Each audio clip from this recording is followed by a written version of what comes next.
If you're listening to the replay of this live, be sure to punch that like and subscribe button. And be sure to let me know and drop it below your 2 cents as you go throughout the live.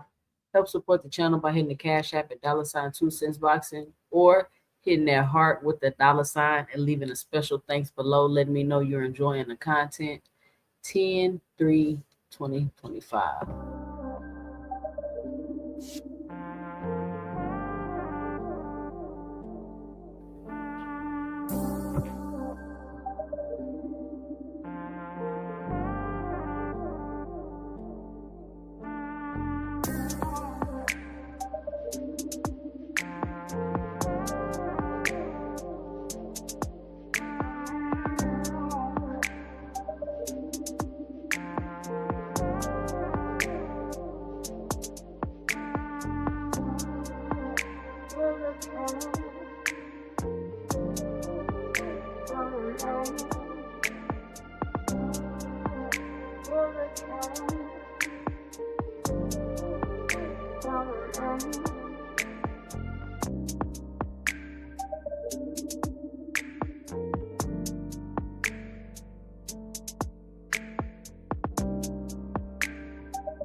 You know, it's crazy because where I'm from, they say BTA, belt the ass.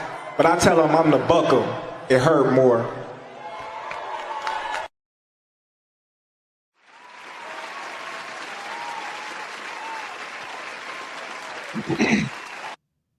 Hi, welcome to the channel. I'm Jay, and this is our 2 cents, where we talk everything boxing, and everybody's entitled to their own opinion. In today's live, we will be talking about Terence T-Bud Crawford continues to play the victim. Shakur don't need Tank, and Jake Paul is racist. But before we do that, make sure you punch that like and subscribe button, and make sure you let me know and drop it below your 2 cents as we go throughout the live today. Shout out to everybody in the building. Thank you for joining me. Give yourselves a round of applause for being here today. Today is Friday night. It is ladies' night. Let me put the link in the chat for the ladies. Ladies night. Put the link in the chat. Plenty of things to talk about. Well, kind of not really.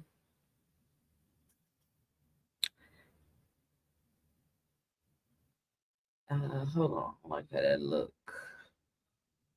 Let me fix that. There seems to be something about people, they either get to glitching and malfunctioning when it's a tank fight coming up. Like people really get to tripping, and I don't understand it.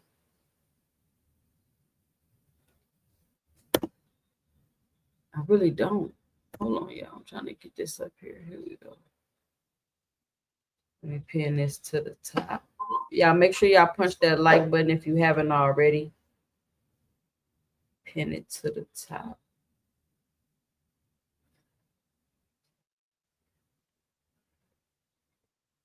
Boom, there we go. Pin to the top. There you go, ladies. It's pinned to the top.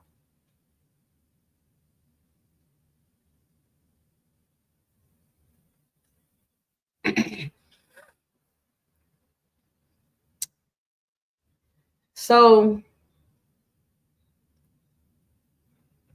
I've been extremely busy, so I haven't been on.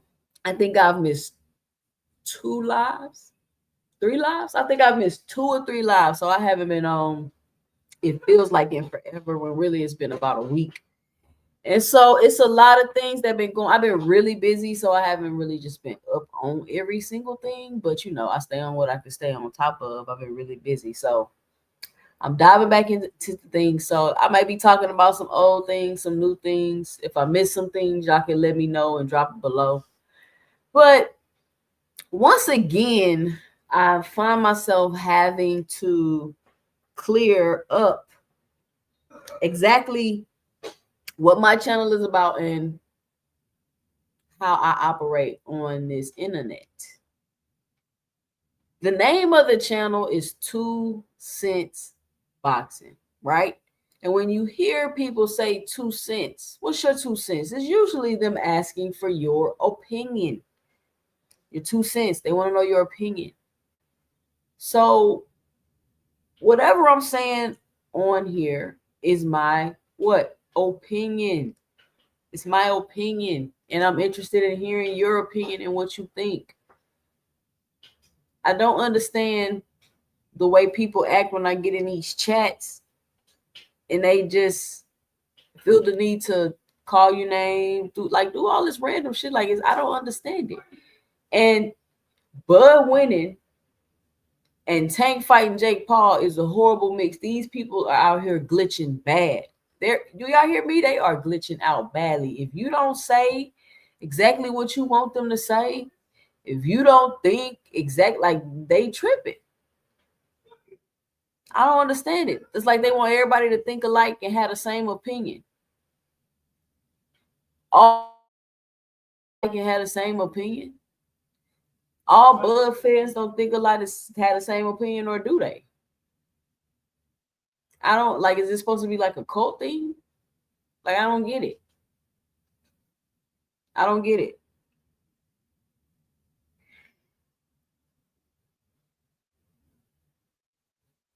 But it's a few things going on that I'm just not really understanding right now. And so I'm glad I got the 2 centers in the chat. So maybe y'all can help me get some clarity on these things. I'm not understanding why Terence Crawford continues to play victim. I'm not understanding why he is saying he was blackballed. I'm not understanding how you got 13 belts and 6 fights, but you was blackballed. And you possibly about to fight for another undisputed in a whole nother division. I don't understand I don't understand how PBC had anything to do with Bud Crawford's career. And y'all come back in the morning because I'm going to do a live review. Y'all know I got my live review show. I'm going to do a live review of the interview with him and Andre Ward, and we can run through it together piece by piece, so I can give my 2 cents about it. But I don't understand why, I don't understand why they keep. I don't get it. Like, why do y'all keep mentioning PBC? And a lot of the stuff you're saying doesn't even make any sense, and it seems fabricated. But I guess we'll talk about that when we do the live review of the interview. But I just don't understand why Bud continues to run around and play victim, which leads me to the back and forth with Shakur Stevenson and Javante Tank Davis on the internet. What is y'all 2 cents about that? What did y'all think about the back and forth with Shakur Stevenson and Javante Tank Davis? Javante Tank Davis was like, listen, I'm not sure why you, basically to me, what I got from it was, I'm not sure why you run around here saying I'm scared of you. I'm clearly not. So basically you can kill that, but I'm not finna give you no payday and help the other side, whoever the other side is. He said he ain't finna help the other side. I'm not scared of you. So everybody that keeps saying he's scared, he came out, he said, I'm not scared of you. And I ain't finna help the other side, whatever that means.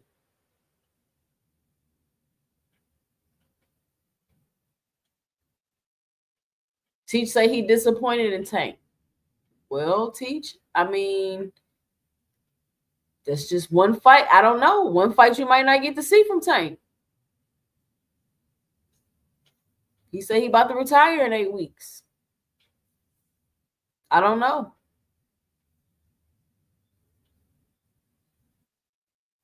Teach, can you give me your list of fighters that you want to see Shakur fight? Like, who do you have to see Shakur fight? Can you give me the list? Oh, Boxing Hacker too. Boxing Hacker, can you give me the list too of the people you want to see Shakur fight? It's like my 3rd time asking for that list from people, and nobody ever gave it to me yet. But of course, everybody wants to see that fight. But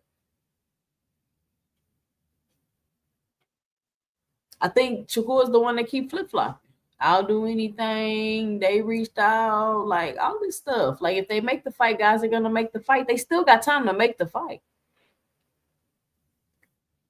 Tank hasn't confirmed his retirement yet. He hasn't came out and said, I'm retired. So until he comes out and say, I'm retired, they can still make the fight. And Shakur Stevenson not even in even if Tank wanted to fight Shakur Stevenson right now, he out till next year. So they can't even fight right now anyway. So the argument is dumb to me. Because even if he was like, I'm going to fight Shakur Stevenson instead of fighting Jake Paul right now, how is it going to happen? They wouldn't be fighting right now. So what's all the crying?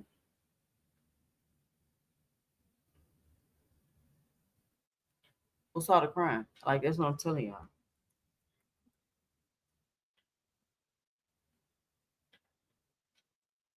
So it's Friday, the review show. Let's check out some videos to review. Let's see what they got. I be doing this live with y'all. This review stuff. I be doing it live with y'all. Let's see what we got. Keith Thurman and Fedor. What y'all think about that fight? Listen, I'm gonna tell you what I think. I think Keith getting stopped. I'm going to put my money on a stoppage. Keith Thurman, in my opinion, he just passed his prime. He just passed his prime, and I think Fedor is just going to be too much. He's going to be too much for Keith. But I don't know. I mean, Keith, he might, they say power is the last thing to go. Maybe he might catch him with something and put him down. It ain't like Fedor hasn't been put down before with good shots. He's been dropped and KO'd. So it's not like Keith Thurman don't have a shot at all. Don't get it twisted. If Keith can come in there, stick and move, get in and out, maybe catch him with something early, maybe catch him with something early. I heard Keith saying you know, he watched footage and he don't never see nobody going to Fundora's body. There's a reason why you don't see Fundora is 7 feet tall. You don't think people be trying to go to his body and he don't? That's the main thing he probably always had to ever fight against. Of course, it's not easy to get to his body.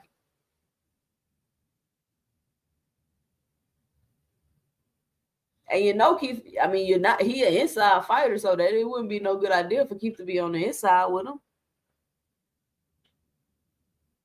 And Keith gonna have to be in hella shape because he gonna have to keep moving, getting in and out, stepping around. He gonna have to. But what he, man, I don't know. I don't.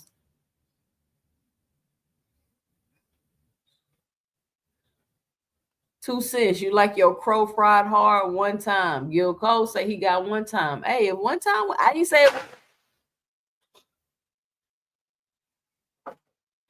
say it wasn't possible. I just feel like Keith getting stopped for the first time, y'all. Keith first time stopped Thurman.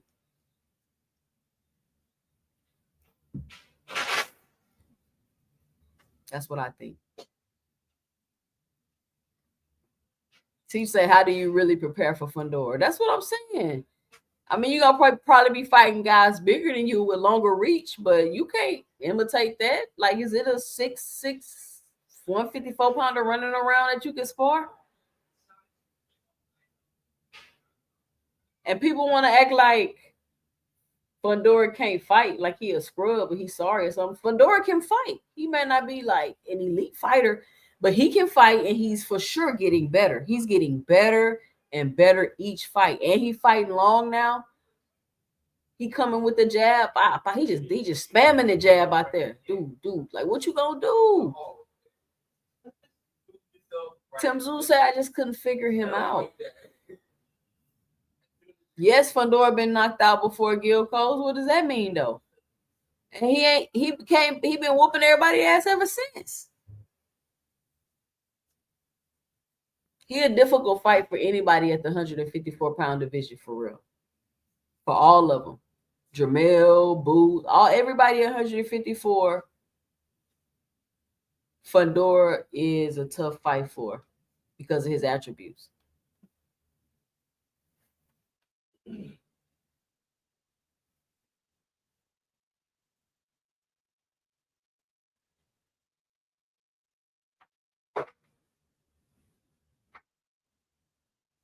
Ja Opataya calls out David. Oh, David Benavidez, Anthony Yard coming up. What y'all got in that fight? I think I seen a face off. Hold on, y'all. Let me see.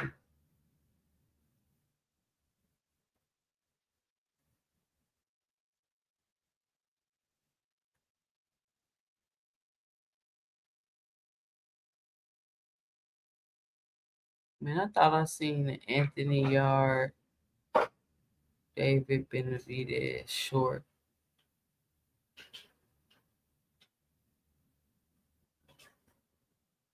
Brokeback tell me how he acted scared. Damn, bro, who you talking about?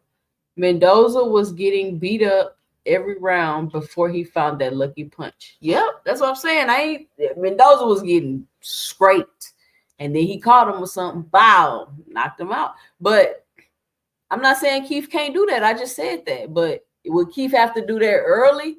Would Keith be able to do it in the later rounds of the fight? Like Keith got to come in super duper shape. He gonna have to keep moving. And it ain't like Fundora not gonna go to Keith's body. Fundora for sure going to Keith's body, y'all. Listen, I'm gonna be honest with y'all. I don't even know if this fight gonna go past 8. And that's me being generous. Maybe even 6. Do y'all got that fight going to decision? Do you see Keith Thurman and Fundora going to a decision? Fundora's a dog in there. Fundora not in there pity pat fighting.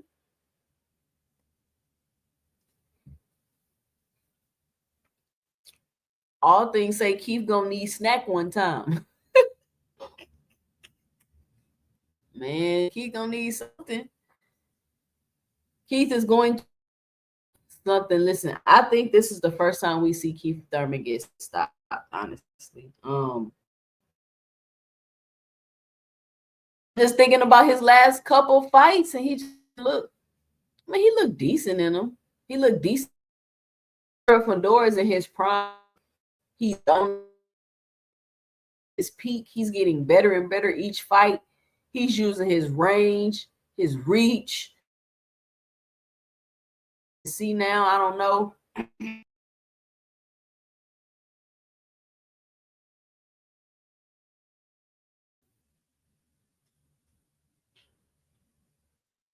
I think Fedor stops Keith too, but anything can happen. Yeah, anything can happen. But if I had to put my money, I'm putting it on Fedor stopping Keith Thurman. If I had to put my money.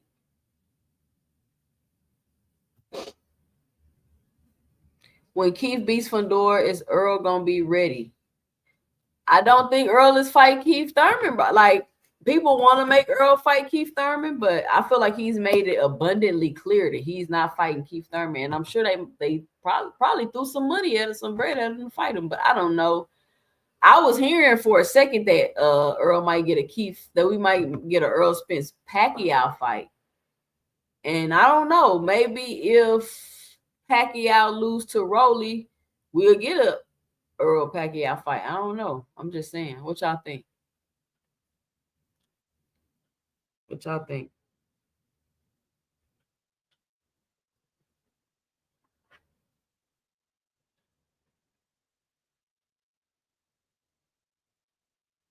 Man, I gotta start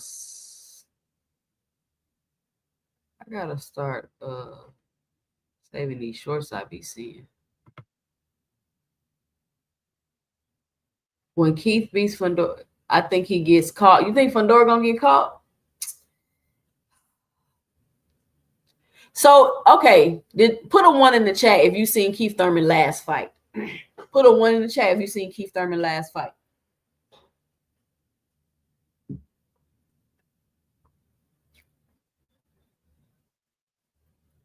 Nobody seen it? Yield codes, okay. All things, okay. Who else? Y'all make sure y'all punch that like and subscribe button. John, okay, John, okay. Got 33 people in here. I need 33 likes. So, how did Keith Thurman look to y'all in his last fight? Because Fedor is in his, like, he not even, I wouldn't even say he in his prime. He's ascending to his prime right now. And Keith Thurman is not even descending past his prime. He's well past his prime, in my opinion, and he's been very extremely inactive. And he damn near he get hurt every other training camp, which is why he's been so inactive. I feel like Keith Thurman been injured his whole career. But if I'm objectively and realistically thinking about it, and I'm looking at Fedor's last performance, and I'm looking at Keith Thurman's last performance, while understanding that Fedor got some flaws and he's susceptible to getting caught, even if he's winning a fight and getting knocked out. And Keith Thurman does possess that type of power to be able to do that. However, I feel like he get stopped, and he's gonna get stopped earlier than later.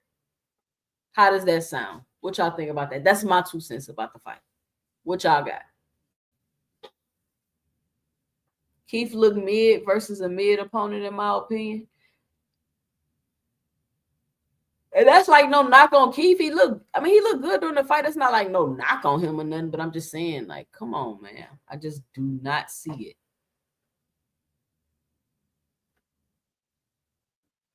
it. Just don't see it, y'all.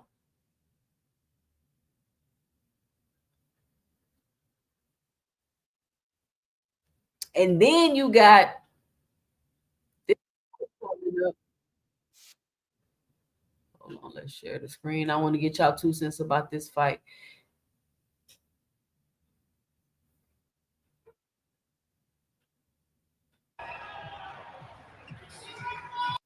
Got Virgil Ortiz and Lubin coming up.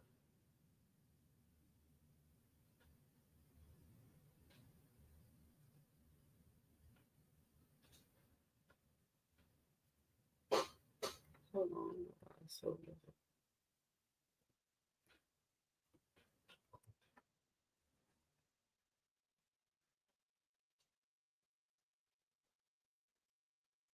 Virgil Ortiz and Lubin.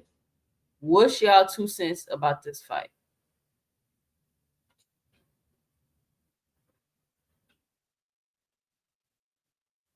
Why does this look so small? Exactly. Thrill Hill Fundora could win with the jab. And that's what I'm trying to say. Is Keith Thurman going to be able to get in and get out? He going to have to. He going to have to be able to do it without getting caught on the way in or out.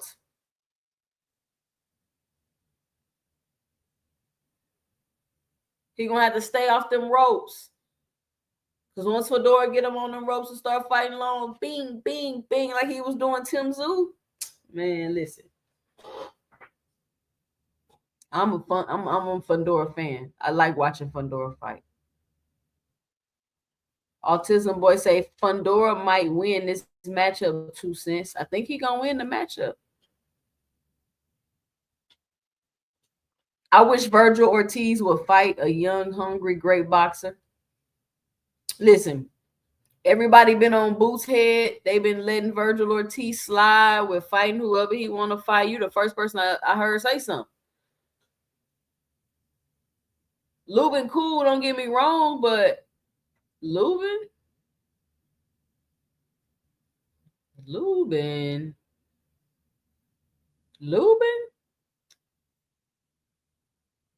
That's damn near a tune-up. Is Lubin not a tune-up, or am I tripping? Am I tripping?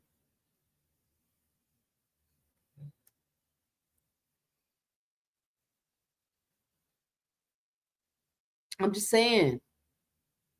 If Boots was fighting Lubin, what y'all would be saying? You don't think Ortiz has fought better competition than Boots? Well, considering Boots, according to y'all's logic, especially you, Jason Williams, considering Boots is unified and Virgil Ortiz is what? Has been what? I'm just asking. Let me know. So that fight coming up.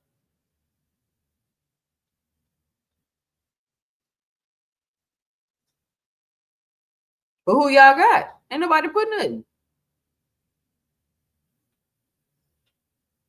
Who do y'all have in a fight? Listen, be sure to punch that like and subscribe button if you have not already. I see a lot of people be watching, but then y'all don't be punching the subscribe button. If you watching the show, if you enjoy the show, if you hate watching the show, whatever reason brings you here, if you come here to hear me be wrong, if you come over here to watch me because I don't know what I'm talking about, whatever reason you're here, punch the subscribe button, especially if you're going to be here on a regular basis. And for sure, if you're going to listen, at the very least, punch the like button. But be sure to help support the channel at $ 2 cents boxing, or leaving your 2 cents in a super chat below. It's ladies' night. So ladies, click the link if you want to come up and talk on a panel. We've been up here for about 30 minutes just shooting the breeze, talking about these fights coming up.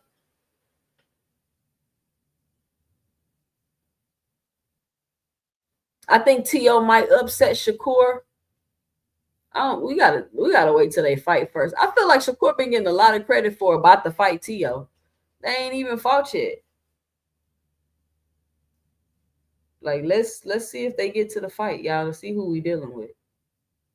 And now I'm hearing T.O. might fight Ryan Garcia. Like, where did that even come from? Box Hacker say, I got Ortiz, but it'll be a good fight. I don't know, man. I'm not really a fan of Lubin. I don't know what it is. I just feel like he's too small for 154 pounds for real. Like, who does Lubin beat at 154 for real? Like, you think of the top names, he not beating no champions. Lubin not beating not one champion at 154 pounds. And then let's say Lubin beat Virgil Ortiz. Y'all don't want to see Boots fight Lubin? Like, what?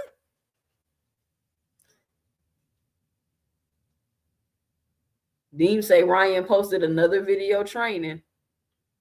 He was in his house. How come Ryan Garcia always in his house training? Like, why are you always at home, Ryan Garcia? When are you in the gym? Every time, majority of the time, I'm not gonna say every time, majority of the time, video of Ryan Garcia punching that little reflex bag.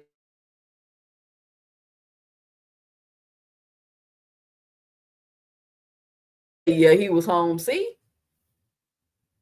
Like, do he got like some type of anxiety or something where he don't like to be at the gym to work out or something? Like, why are you always in your house? But hey, I think Thurman is more skilled, but inactive hurt him, I think. And Fondora's height advantage will be difficult. Man, that jab, like, what you gonna do? And as soon as you try to come in, he throw the two. Bow. He throw the uppercut. Ugh, man, that's nasty work. Fondora is a very interesting character to watch.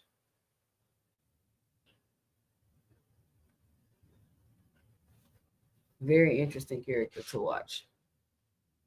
So, been having a conversation lately. And I mean, I guess this has been a big good discussion. It seems like ever since Tank said he wasn't going to fight Shakur, we've been talking about Tank fighting Shakur even more now. So, I mean, if they're going to fight, they're going to fight. I do honestly believe that eventually they will make the fight. However, especially if Tank doesn't retire, I'm pretty sure they're going to make the fight. Even if Tank retires, I'm pretty sure he'll come back and they'll make the fight. Like, that's how I feel about it. But I could take the perspective of, do they need everybody, like they need each other, and this is Tank legacy fight and all this other stuff. I'm like when did it like just get so dire? And let me preface this by saying, of course, I want to see the fight. So if y'all gonna bitch, moan, whine, and complain, saying Two Cents said Teach ran over the KO channel and was telling on me. He all in the chat. Some fans say they don't care if Shakur fights as Tank fight Shakur. That's Teach all over there at a KO channel. So I guess I'm not a real Tank fan then, because like I said on KO channel, if they fight, they fight. If they don't, they don't. When did it become so dire for Shakur Stevenson? Shakur Stevenson haven't even been at 135 pounds that long. And then now all of a sudden it's just so dire that if Tank don't fight him, he just a nobody. Like, why do you want Shakur Stevenson to fight somebody that ain't fought nobody so bad? Like, I don't understand. He ain't fighting nobody. He been tricking the fans for too long.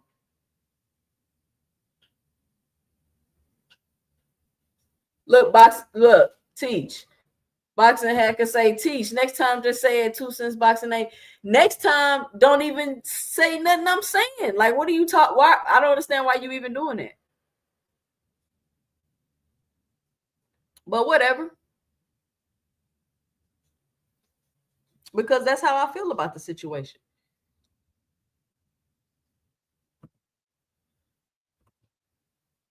Because at the very end, to me, what everybody is saying is just do whatever he say so you can get the fight. Because what else y'all want him to do? Like, is that not where we at right now? Go to Turkey to make the fight, because that's what Shakur wants, to make the fight. Do what he say. Juke the link pin to the top of the chat.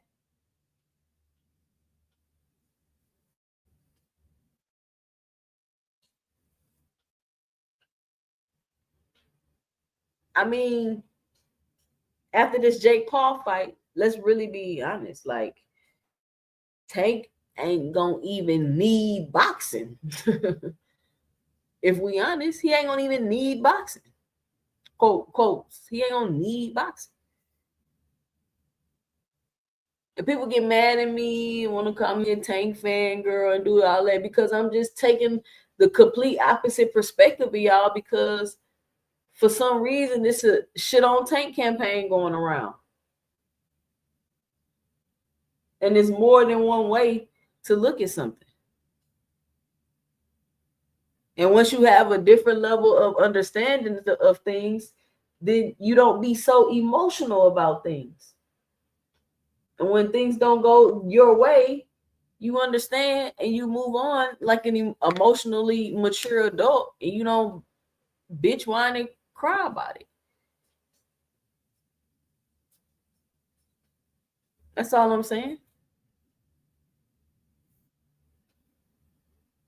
Because at the end of the day, it is what it is.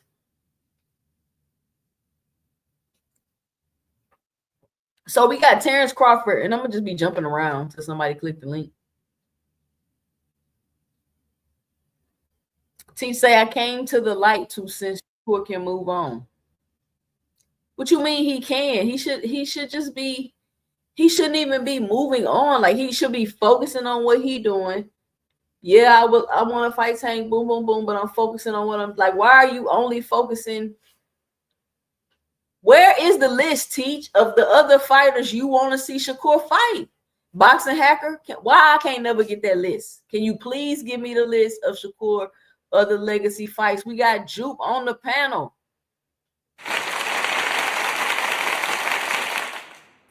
Hey, good evening.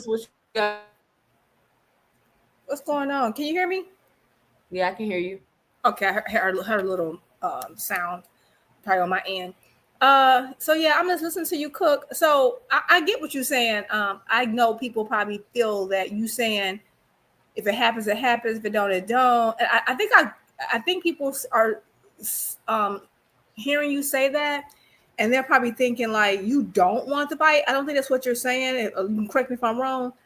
I think that, and I kind of get it. Like in boxing, you want just a bunch of good fights, right? Like I'm a person where I don't want just one particular fight and harp on that one particular fight, right? Because I just feel like, and I feel like doing that is how boxing fans get easily disappointed, because we start assuming that only these two people are worthy, and we don't know that yet until everybody fights everybody. So I get what you're saying. Like, let's say Shakur and Tank were not to happen, they would, but they remain.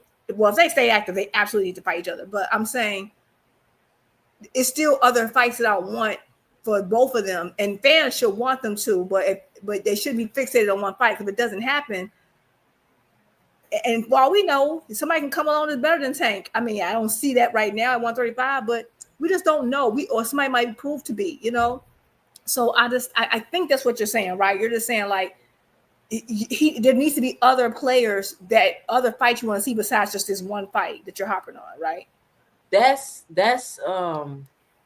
exactly what I'm saying. But I just want to show how you just cook Boxing Hacker and you ain't even know it. He said, I only want to see Shakur and Tank fight at 2 Cents Boxing, just like I only wanted Crawford and Spence fight. Oh, wow. I didn't even see that he said that. Now to me, well, maybe that would make sense for Hacker from the limited conversation I've had with him. He doesn't strike me as a hardcore fan, so that would make sense if like he only wants this one fight, because the hardcore fan, like I watch fights that are not as popular too, because I really enjoy the sport and I like Tank, but like he ain't the say all be all in boxing for me. I've had other people I like more than him. It ebbs and flows. So that is like one of my top fights I want in the sport, no doubt, Shakur and Tank, because both of them are two of my favorite fighters. Like I like Shakur on his own too. But I think that's a problem with like a lot of this new generation coming up, but maybe not new generation, but newer boxing fans. They care for only like 3 or 4, maybe a handful of fighters, and just dismiss the rest of the sport. And that's how when we have these upsets, like, oh, they should have fought because this person. Well, that's how the sport. Like, if it wasn't for upsets and surprises, we would have never had a Muhammad Ali, right? Right. That would have never happened. He was not supposed to win that fight, right? We never know who's a player, right? You know, in certain divisions until everybody fight, we just assume this person's the guy. But it's because someone is not as known well, they end up might being that guy. So that's why, yeah, I don't understand. And that would make sense why people are like, oh, these 2 fights matter and nothing else matters, because they're fans of that particular they're fans of an idea of a matchup that might not even like live up to its potential in your head, versus being fans of the actual sport. Well, let me tell you where I'm coming from though with it, because you know, this is the thing, right? I feel like it's different. You have different levels of fans to me, right? You have people with, like, the more you get into boxing, the more I got into boxing, the more I learned about boxing. Then I got into the business side of it, which I liked even more than like the boxing itself, right? Because that's really the most interesting part to me. But this is where I come from with it, right?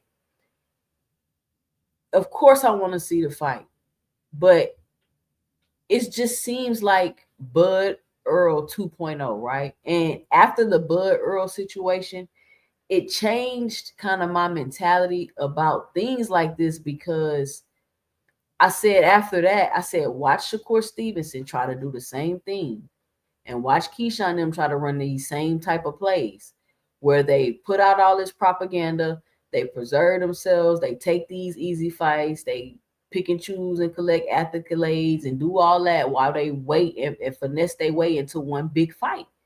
And so to me, I don't have a problem with Tank not falling for it, because I feel like at this point it's like, well, either do what Shakur say to make the fight, or you duck in, you scared, you this, you that. I feel like that's where it's at. And to me, it's like, it's not that hard to make the fight, for real.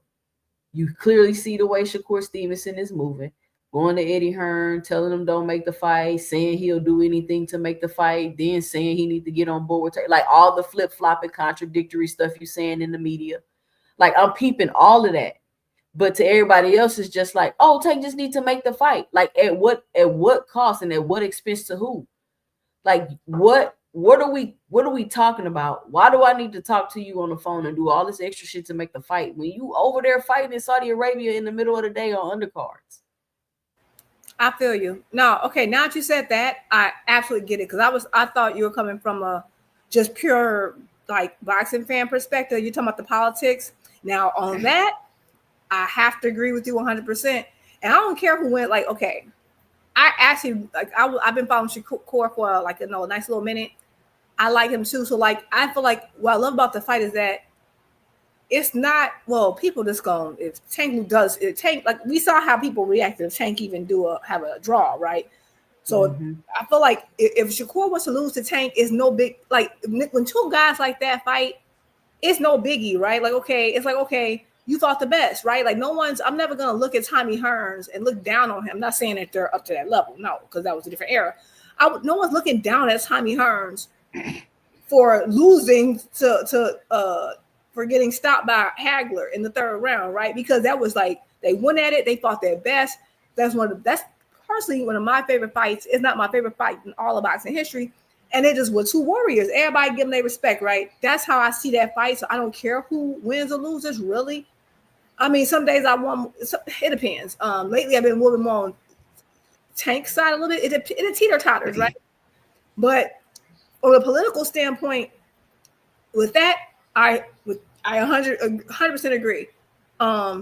Because I do see, and I do think that play is, I think, because everyone's not Errol. Everyone is not going to give up everything they worked for, their advantages. And I'm not talking about the outcome of the fight, because again, I was a Bud fan before I was a Errol fan. I like Errol too. And I feel like Errol don't get enough respect for doing what he could to take that fight, because you see how they treat him now, right? Oh yeah, Exactly. that's you haven't learned it. Like people claim they love boxing, but take the big fights, and then if they do, because someone has to lose. And if Bubba lost, they treat him the same way. I don't really like that, because like we ask for certain things, and when we get it, we trash people and then be like, why won't they take chances? Why won't they? Well, you as fans, you're disincentivizing it. You don't realize you're hurting your own cause, right? But back to the political end, I agree 100%, because like to me, the rules are the rules. If I'm the one who worked hard to build my fan base, I worked hard to get these ticket sales. I'm putting myself at risk to fight in a style that the fans are gonna like. I'm taking like way more risk, right? Exactly. I'm banking on myself. I'm not getting these bigger guarantees. I gotta sell tickets. I have to be concerned with tickets. I have to do all this where you kind of didn't have to do that. And then when we get to our biggest event, you think that you're gonna like, oh no, we get 50-50. No, on that end, and I think that's what Tank was alluding to. I completely agree. And I don't think that's enough. I agree, because no, there's no way, no one else in their right minds in business would ever do that. Exactly. Like, Netflix is not gonna say, hey, let me do a business deal with this upstart and it's gonna go 50-50. Like, it's just not gonna happen. It's not. You're not gonna build a business with somebody. You're gonna put 80% equity in. They're gonna put 20%, and then say, yeah, but the profits are 50-50. That's never going to happen. And well, that's what they want. And for some reason, all common sense supposed to go out the door because fans want this one fight, and it just I think that's what is breaking my heart with Shakur. Like, please don't go down that route, because Tank ain't Earl. He ain't going. He ain't going for none of that. Like, just, and I feel like he should know that. And the minute he keep pressing that turkey, and it's just not gonna work. And it's like, and I think they feel like, oh, well, Bud kind of got people come. No, it's not happening. And so I agree on that end. Yes, like if you come to me talking about you want anything closer, we gotta talk on the phone, and we ain't talking on nothing. That's what I'm saying. You this paper, people gonna accept the number or not. We gonna get this popping. You gonna come over to me. I'm not dealing with any extra characters I don't want to have to deal with. Period. That's it. And I will agree with that point. I wouldn't do it. I don't care what nobody say. And I think that's where we're at. Hold on. Shout out to Boxing Hacker with the Boxing Hacker. $5 in the super chat. He says, I only want to see Curve versus Tank, but Curve versus Tio is a great fight. And 2 cents, what did you mean Bud isn't a switch hitter? He just switches stances. Shout out to Boxing Hacker. I meant exactly what I just said. Shout out to Jameson Childress with the $4.99.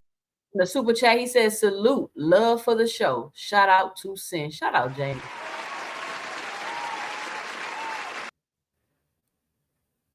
Shout out to everybody supporting the channel. Your support is greatly, greatly appreciated. Shout out to everybody in the chat. Make sure you punch that like button.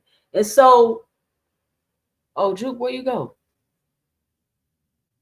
Can you hear me? Oh, I can hear you. I can't see you no more. Oh, okay, there you go.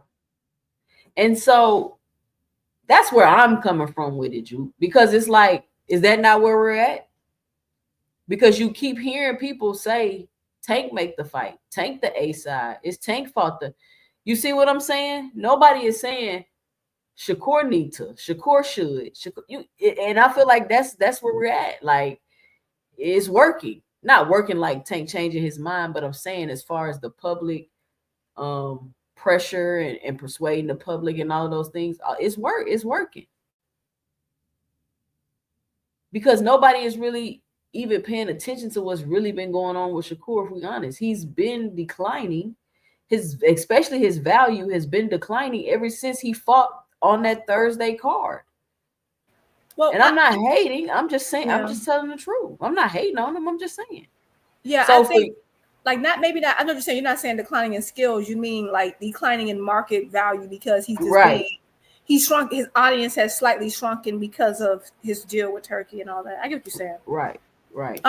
So I don't think it's working. Like I mean, I gotta remind myself sometimes that boxing, YouTube boxing, and social media is not always reality. Because, like I was saying, you go on social media, like YouTube, you would think that like you would think Tank don't got a single fan in the world.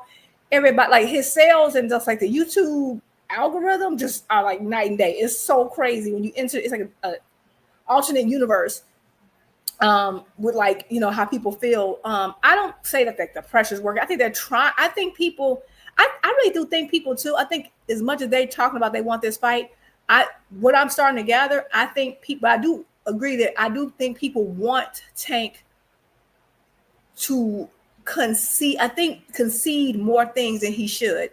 I think because, and I think it's a political thing, like because it was Top Rank PBC. For some reason, people don't really like PBC, which is a black-owned company. Even though people who are like black people, like it's so weird the weirdness they are with PBC. It's so weird.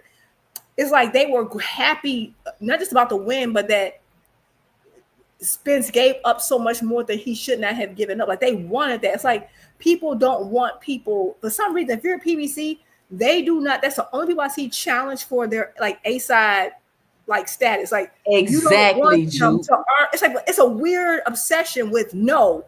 Like that, and then what made me realize that with that turkey stuff, bow down to turkey, and I'm like, what? What are you talking about? Like, yeah, and that, but they understand the whole. Then they're saying, oh, all Tank care about is money, but then on the other side they're like, yeah, but Turkey got the money. Like they love talking about money with Turkey. Okay, hold on. Teach says no way you can prove his audience went down. In fact, to me, he got more eyes on him in his last fights with Riyadh. Well, you said in fact to me. So yeah, that's your opinion. I mean, that's fine. You can feel that way.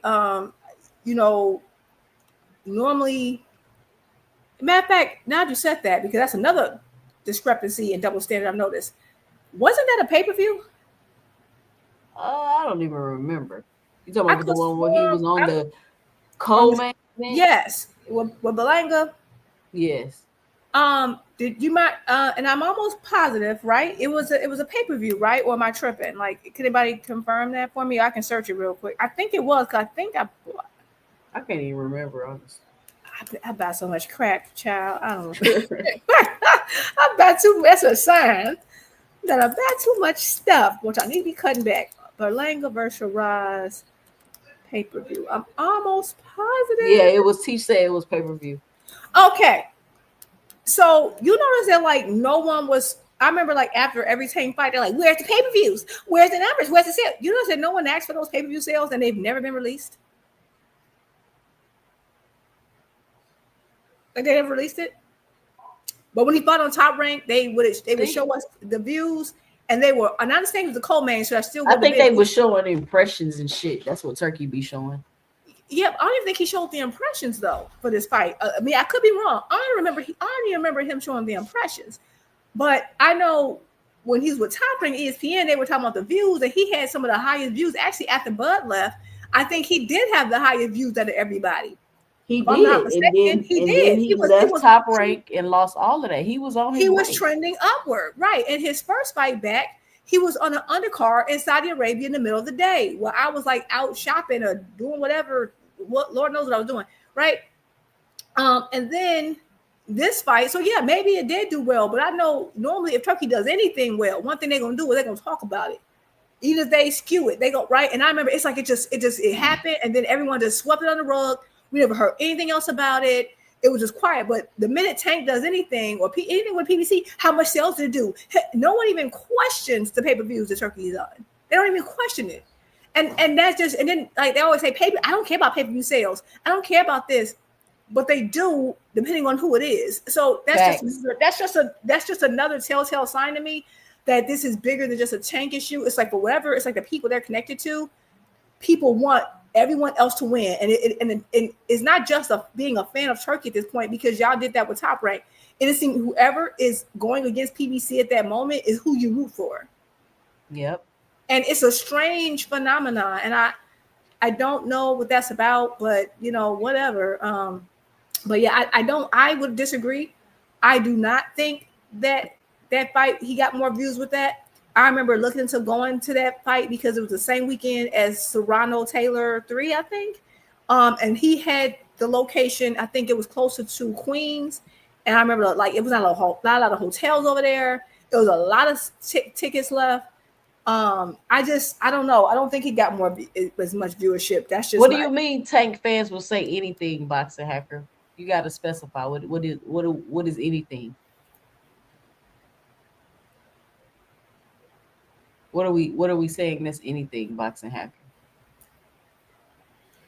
Shout out Rick Timms 3. What up, Rick? H-Time. Know what I'm talking about? But yeah, so I mean it could potentially have done more views. I really don't think so. And I'm saying that because somebody who was looking to go to buy tickets, but getting a hotel close enough, because I was thinking about going by myself at the time, and I didn't want to have to go too far, late walking by myself.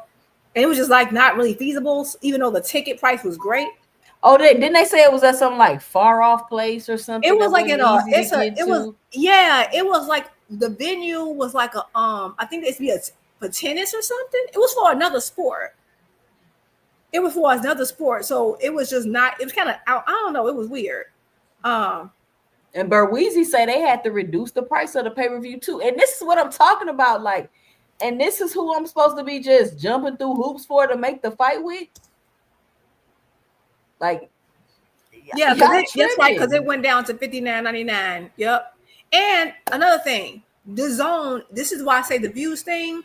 ESPN has way more subscribers than DAZN.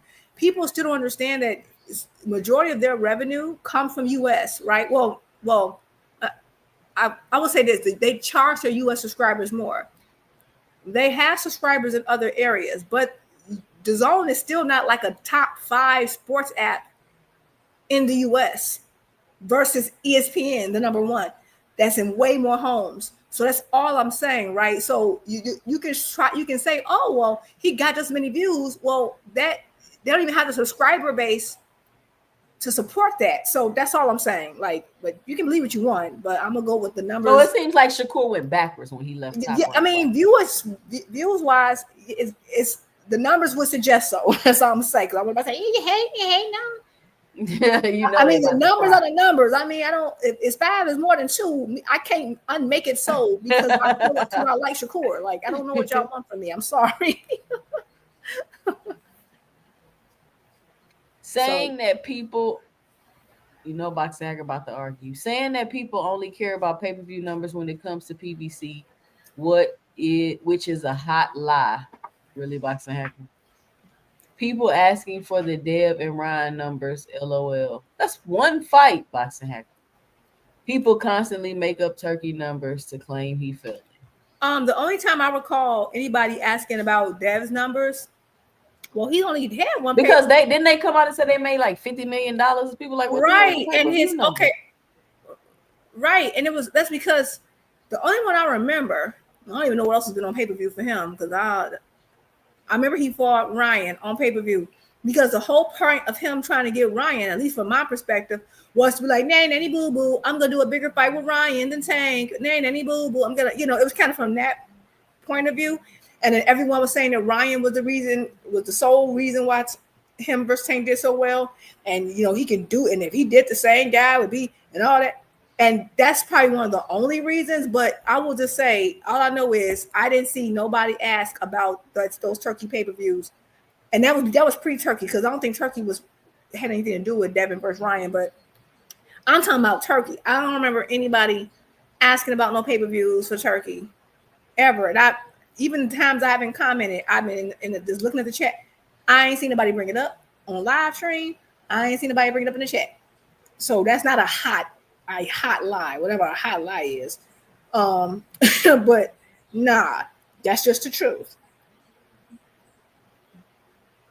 So take that. Hold on, Juke. I mean, keep going. I'll be right back. Yeah, but I mean, yeah. So I don't really recall. It's not a lie at all. It really was just. It seems more of a not even just a PBC thing. It's more of a Tank thing. There's nothing lie or hot about it. It just simply didn't happen. he can put pay-per-views, and then they'll say, oh, well, it doesn't matter because he has all this money, blah, blah, blah, right? He said people make up claims that Turkey event is failing while throwing out fake numbers. Make up claims. People make up claims that, okay, so if people are saying that Tank and PBC events are failing, right? They'll say that PBC events are failing when they're doing twice as many, maybe 3 times as much pay-per-view sales, right? And selling out arenas and for higher prices. And then you have and then you have your own event and you do a fraction of that number. Yeah. Because like you can't say a $250,000 pay-per-view is a fail for one company, and then another company, oh yeah, they only sold 50,000, but that's fine. Like, and that's globally. Right. Right. That was the global numbers, right? So that's what's thing. Like they'll tell you that Tank don't sell that much. He don't do that. He only had a $25-35 million fight fighting a guy that we barely knew. But then Turkey will put on like, oh, he's bringing us to fights, all these names, and then it goes triple aluminum, and you're telling me that we're speculative about if it failed or not. What? Numbers are numbers. They can, so PBC can go gold with the sales, Turkey can go double wood, and now we're speculative. Okay, whatever. I ain't about to pay this man no mind. He don't know what you talking about.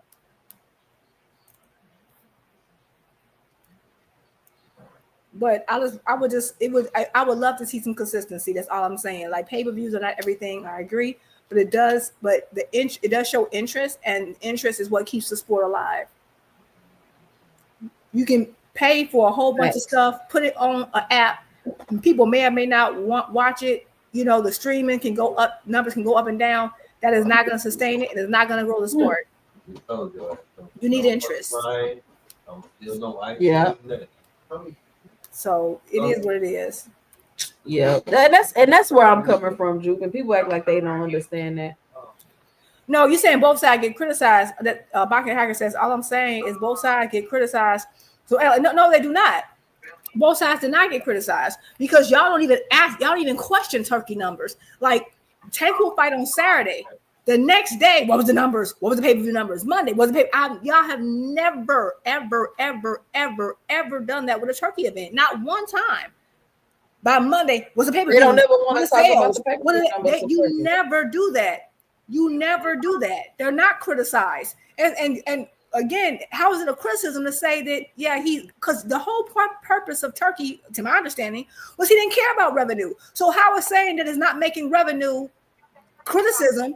When you guys your whole praise of him is that he don't care about revenue. So when we agree, okay, yeah, it didn't make no money, and if your argument is that he don't need to make money, and we say, yep, it didn't make money, it's not a criticism. That's his whole pitch. It's his whole pitch. Yeah, like, y'all forget. Y'all say so much stuff that y'all forget. You know, so it is just Tank. Y'all have not come in here asking about nobody else pay-per-view numbers except for Tank. Not one time. And I specifically thought about the Shakur thing because I was mad that Shakur wasn't the main event. And people like, it don't matter. It's going to do well. It's a good card. It's better than what PBC putting on. And it's in New York, so it's going to do well. And then they didn't drop the pay-per-views. Now y'all like, well, it don't matter. Yeah. Yep. Facts. The goalpost got like turbo wheels. And that's why I know it's like it's just disingenuous. And then and to me it's like, even if like I got a difference of opinion, right? I don't really care if I see the fight. Now all of a sudden I'm names, I ain't a real Tank fan, I'm this, I'm that. Like, it's weird. It's like we all have to think alike and feel the same way about a fighter. And I don't think Right. And I think people just want to argue for the sake of arguing. Like, take Boxing Hacker here. He just wants to argue for the sake of arguing.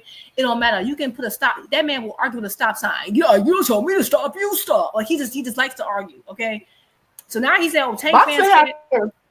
He just likes to argue. And I at this point, it doesn't make sense. Like, he can't even speak to a time he's ever asked where Turkey pay-per-view numbers were the next day. He's never done it. And then he said, "Oh, a Tank fan said that the fight failed." Well, y'all said that he's that's what makes Turkey great. He can fail. So if we both agree on the same thing, why are you mad? Y'all said the man too great to fail. He's a billion. He got 18 gazillion, quadrillion, zillion dollars, and he's the king of Zamunda. So the fight can fail. So how's that a criticism? It don't matter. It's okay if he don't make money. Why are you mad? You said the man got endless money. What's the problem? Why didn't Turkey buy?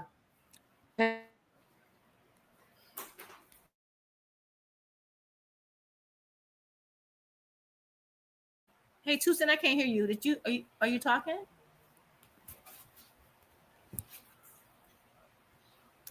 Tucson, can y'all hear her, or is it just me?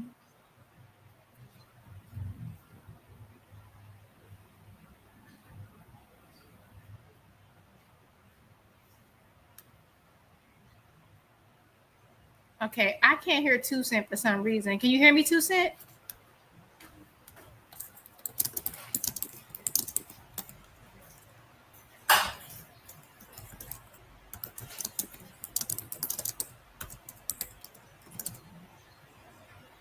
Trying to fix that, you guys. Can you guys hear her?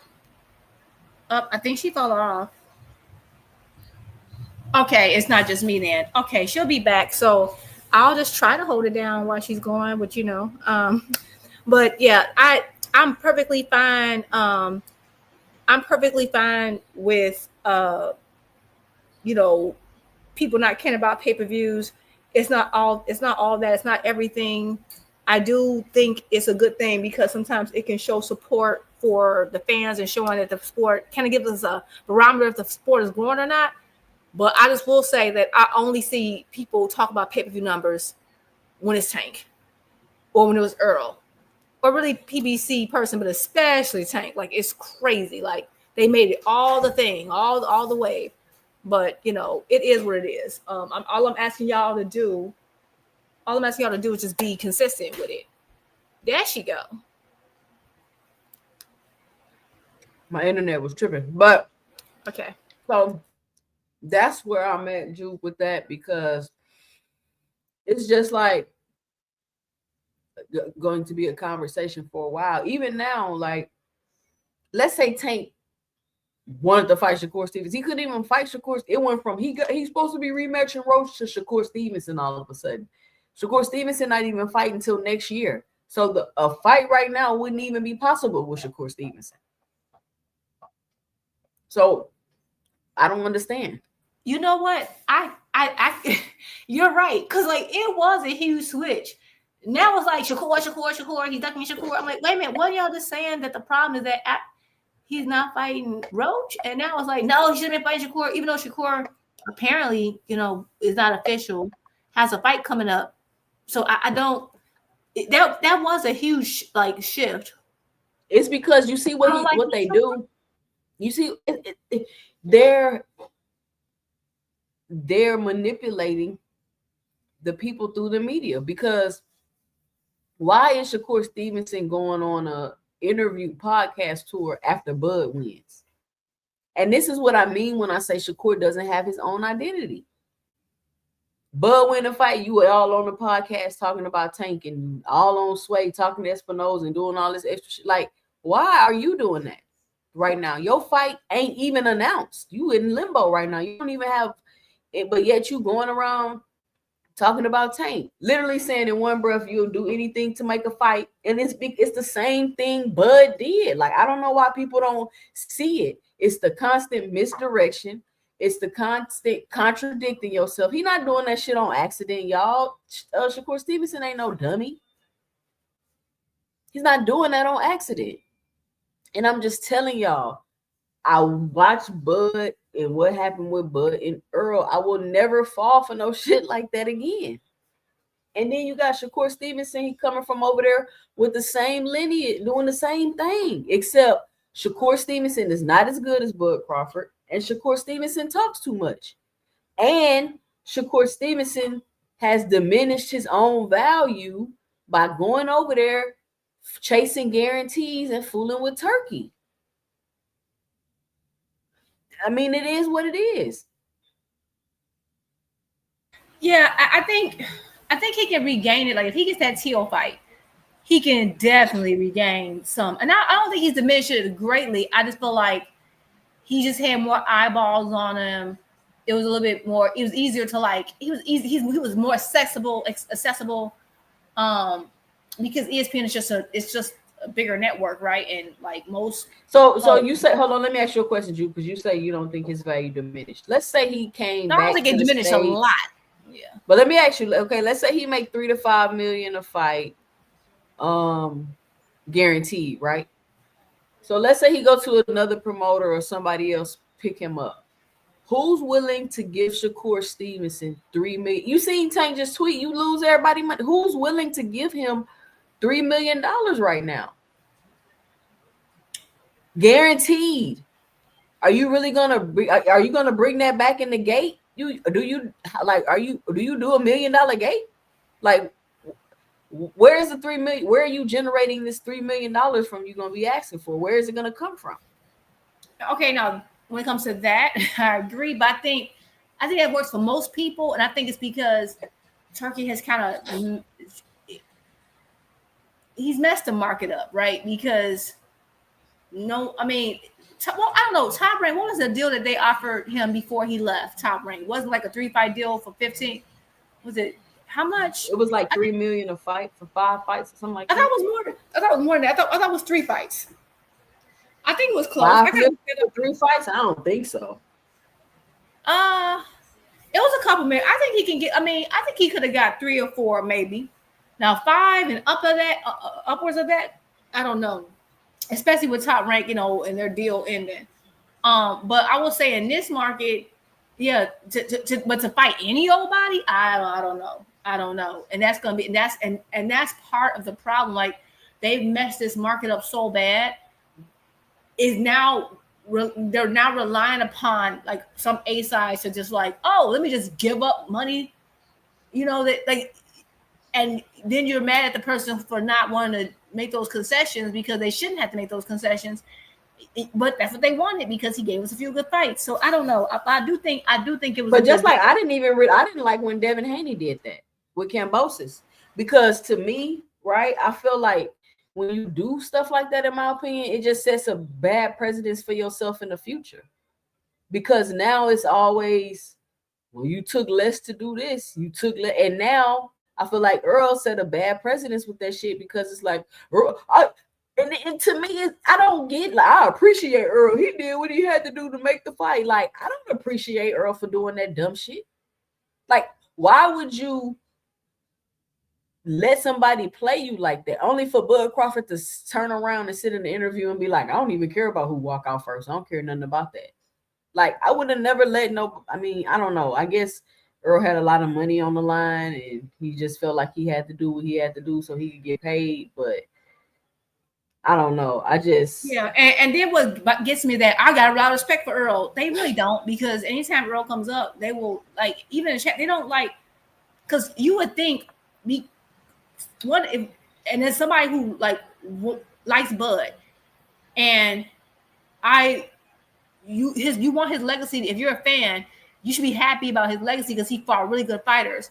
But instead, they diminish him. Bud sometimes even diminish him. He won nothing. That won all that. Like, he said that the next guy was better. That's why I'm like, Bud, you're kind of diminishing like your best win, bro. Like, I don't get why you would do it. But if they do, saying he's not a Hall of Famer. Yeah, and they claim that, like, oh, we respect, but no, they don't. They'll say whatever they got to say to get you to do what they want to do. And then once they do, then they don't need Earl anymore, right? They don't need him anymore. So they're like, oh, but I respect him for doing that. No, you don't. No, you don't.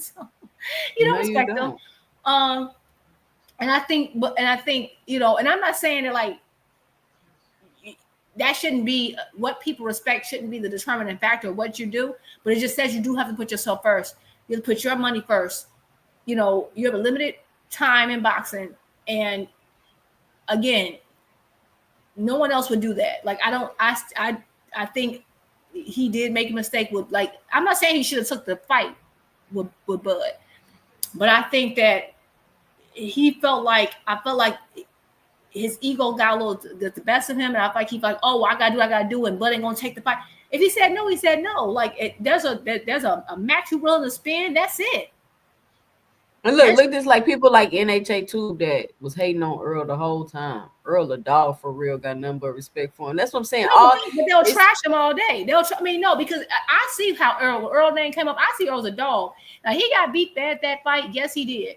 It happens. I've seen people get beat worse, over time.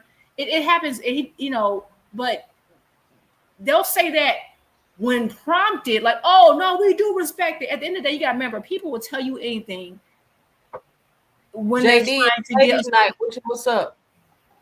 It's ladies' night. Or I can't. Yeah. It's ladies' night only. Oh, all right. Yeah. I thought. My fault. Nah, I just want to come over here real quick and say, all y'all fake Arrow fans, nigga, stay where you at. Stay where you at. We don't want you, bro. We kicked you out the fishbowl, my nigga. Stay where the fuck you at, man. It's man down for life, GTD for life, Bomb Squad for life. Fuck y'all. Stay on that side, bro. Well, I don't want to hear none of that. Oh, Arrow, dog. I remember each and every one of y'all niggas dogging my homie, bro. Fuck y'all, bro. We don't fuck with you, bro. That's all I got to say about that. Fuck out of here, bro. Peace. Rich, you got 30 seconds. It's ladies' night. What's up? 5, 4, 3, 2, 1. All right, Rich. I'll let you up. You ain't say nothing. Anyway, so Rich quick. But I don't know. So that's just where we're at with that, because I just think people don't be honest with these conversations. Like they just want to call you names if you don't agree and don't want to be for real. No, they're not honest in the comment. I think there's some people who are true fans, and like I think you're a true fan. I think I'm a true fan. Like you got a lot of people who are really true fans, and they will be honest. Like I mean, just of the sport. But talking about any particular boxer. Like I said, in that fight with Earl versus Bud, I was leaning Bud anyway, but I felt like Errol, of course, had a chance. It just depended on what happened. So I knew I was going to be happy for the winner and not so happy for the loser, no matter what. But I'm speaking solely on the business side of it, and it does. And with boxing being such a dangerous sport, you should absolutely not be given conceding too many things, especially when you're the main name making this fight big. Like that's just ridiculous. Earl worked too hard for his name to just give up stuff like that. That was ridiculous. And I think people are trying to see if they can peer pressure Tank into doing the same. That's kind of what I'm seeing. Exactly. And as much as I like that's why I say I'm never calling Shakur a duck. I that's when people are like, oh, you really not like a Shakur fan. I think Rich has said that about me once. I'm like, I really do like Shakur. I don't think he's ducking. I think he's trying to do the Bud play. I do kind of think he's trying to do that a little bit. A little bit, a lot of bit. Come on, Jew. You see, Jew, we gotta be honest, Jew. It's the same play, bar for bar. I'm telling you. See, people think I'm not a Bud fan. I'm a Bud fan. I've been watching Bud his whole career. I peeped it all, y'all. And then I said, watch Shakur Stevenson do the same thing. That's his buddy. Because, Jew, can you tell me what reason does Terence Crawford have to say anything about Tank Davis? Seriously. He doesn't. He doesn't. No. He doesn't. But yet, any opportunity he get, I just don't like him. You don't even know why you don't like him. You probably don't even not like him for real. You get what I'm saying? Like, they all just so disingenuous and phony to me on that side. Like, seriously. Yeah, I think, and I remember I said it was on your show a couple weeks back, and people got mad at me. I said what I liked about the only thing I liked about the Bud versus Canelo fight, which I'm happy Bud won that. I was saying the most interesting part to me was that both teams are very calculated with how they move, right? Fights they take, when to take them. And people got mad at me like, oh, you trying to say that? But I'm right. Bud's team is very calculated. Very. Right. Shakur is moving calculated. That's why I said I'm not saying it's a duck. I think he wants the Tank fight when he wants the Tank fight. And I think right now he wants to add the pressure. But although it's like people are trying to like mimic it, but it doesn't feel as genuine because the difference was that Bud and Spence had been like kind of in the same divisions for much longer, like Tank versus Shakur just became more of the hot topic because like Tank has been lined up with so many different people. It was I think the very first person was always Ryan. He got Ryan out the way. Devin Haney was for a short period of time, but then he moved up. Even Teal, right? So Shakur's the new guy that's kind of going head to head. So it's not like this long history of ducking and like it just doesn't exist, right? And so I do think that he wants to kind of like add that on to make it bigger in a sense, but also make it appear like, oh, he don't want to fight me. So then if he was to like kind of play hardball, it'll make it like it's Tank's fault a little bit to kind of peer pressure. Like I said, okay, like again, like the Bud play, like okay, so he can get as much out of it as possible, despite the fact that he's not building his name higher per se. Now I will say that the pay to win helped a little bit because it was a really good win. I just wish it was on a different network. Like that been on ESPN would have been so much bigger in my opinion, but whatever. But think about it, Juke. Let's be honest about the Zepeda win, right? And I always say if Shakur Stevenson beats Zepeda, let's give him credit, right? But then the Shakur Stevenson fans kind of start pissing me off because they start taking it overboard. Okay, he beat Zepeda, cool, but who was Zepeda really? He was a flat-footed Mexican that threw volume punching. Like, if Tank beat Zepeda, what credit would y'all be saying that same thing? And he's never been a champion. So that'd be another double standard right there. Like Juke, you literally got Max Kellerman talking about Tank ain't sitting on whatever this little ring show is they got, saying Tank has never beat a champion. Like literally got that coming out his mouth. Like you got people running around saying Tank has never beat a champion. Like, are y'all serious? That's just not even the truth at all. That's just a flat out lie. And people keep running around with this shit and keep repeating it and saying it. And then when you like, come on, y'all, that's not the truth. The truth, it's like you shunned, like you saying something crazy. Tank has never beat a champion. That shit is crazy. But and that's the reason why personally, even in the HBO days, I never really liked Max Kellerman. People like, oh, I never liked Max Kellerman. I mean, not like hate or nothing, but I remember he used to get all this praise. And I think people have this nostalgia for the HBO days, and they forget that a lot of those commentators were horrible. Yep. Horrible. They were biased as heck. They were way more biased. And I think that was because I remember I never forget how they used to talk about Roy. They used to trash Roy.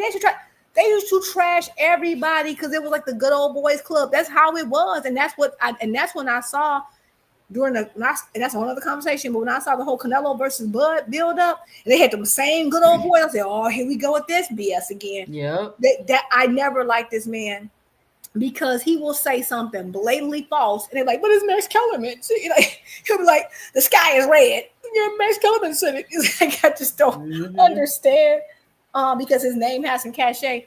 So yeah, that's ridiculous. But I.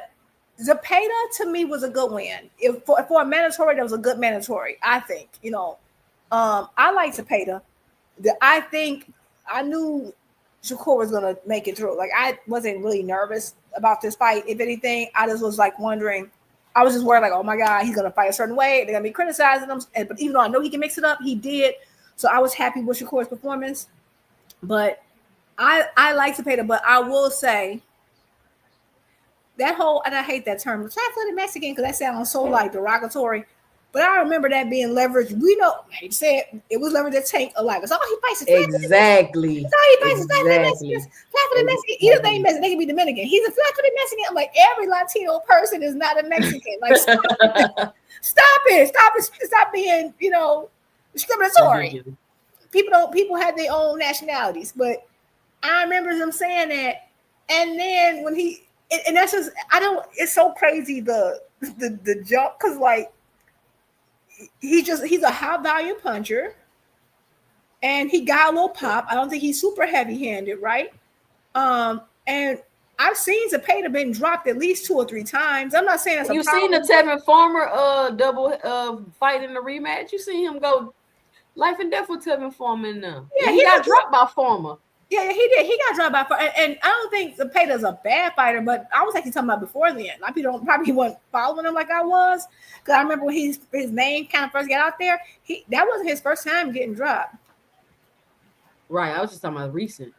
Yeah, right. And I was like, oh, wait a minute. And I remember I do like him. I think that he's going to give some style some problems. But when I saw that he was having trouble with Farmer, I think that he was doing a good job by training, like fighting Farmer first. But I'm like, Shakur better than Farmer. He going to be able to handle it. It shouldn't be too big of a problem. I think it was a good fight, right? But unfortunately, if Tank was to fight someone similar, they'd be like this. It's trash. It's horrible. Oh, my God. He's nitpicking. It's just completely different standards, unfortunately. Look, check it out. Here it go right here. Why do I want to play? See, Twitter be tripping on my computer. Hold on. I'm trying to play it.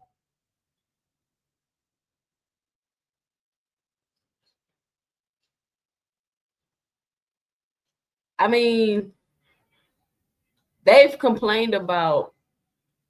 They said Frank Martin was going to be a good fight after Frank was a prospect.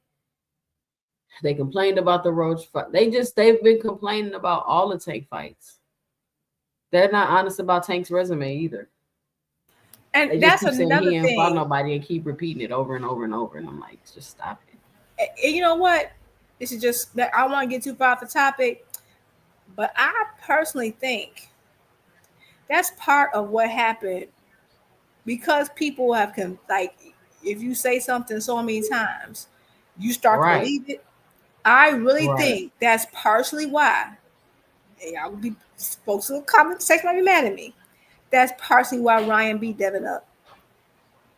I think they convinced themselves, Devin included. Jupe, I tried to tell they laughed at me. They told me they convinced themselves that I really think they thought Ryan was just, I don't know what they thought Ryan was.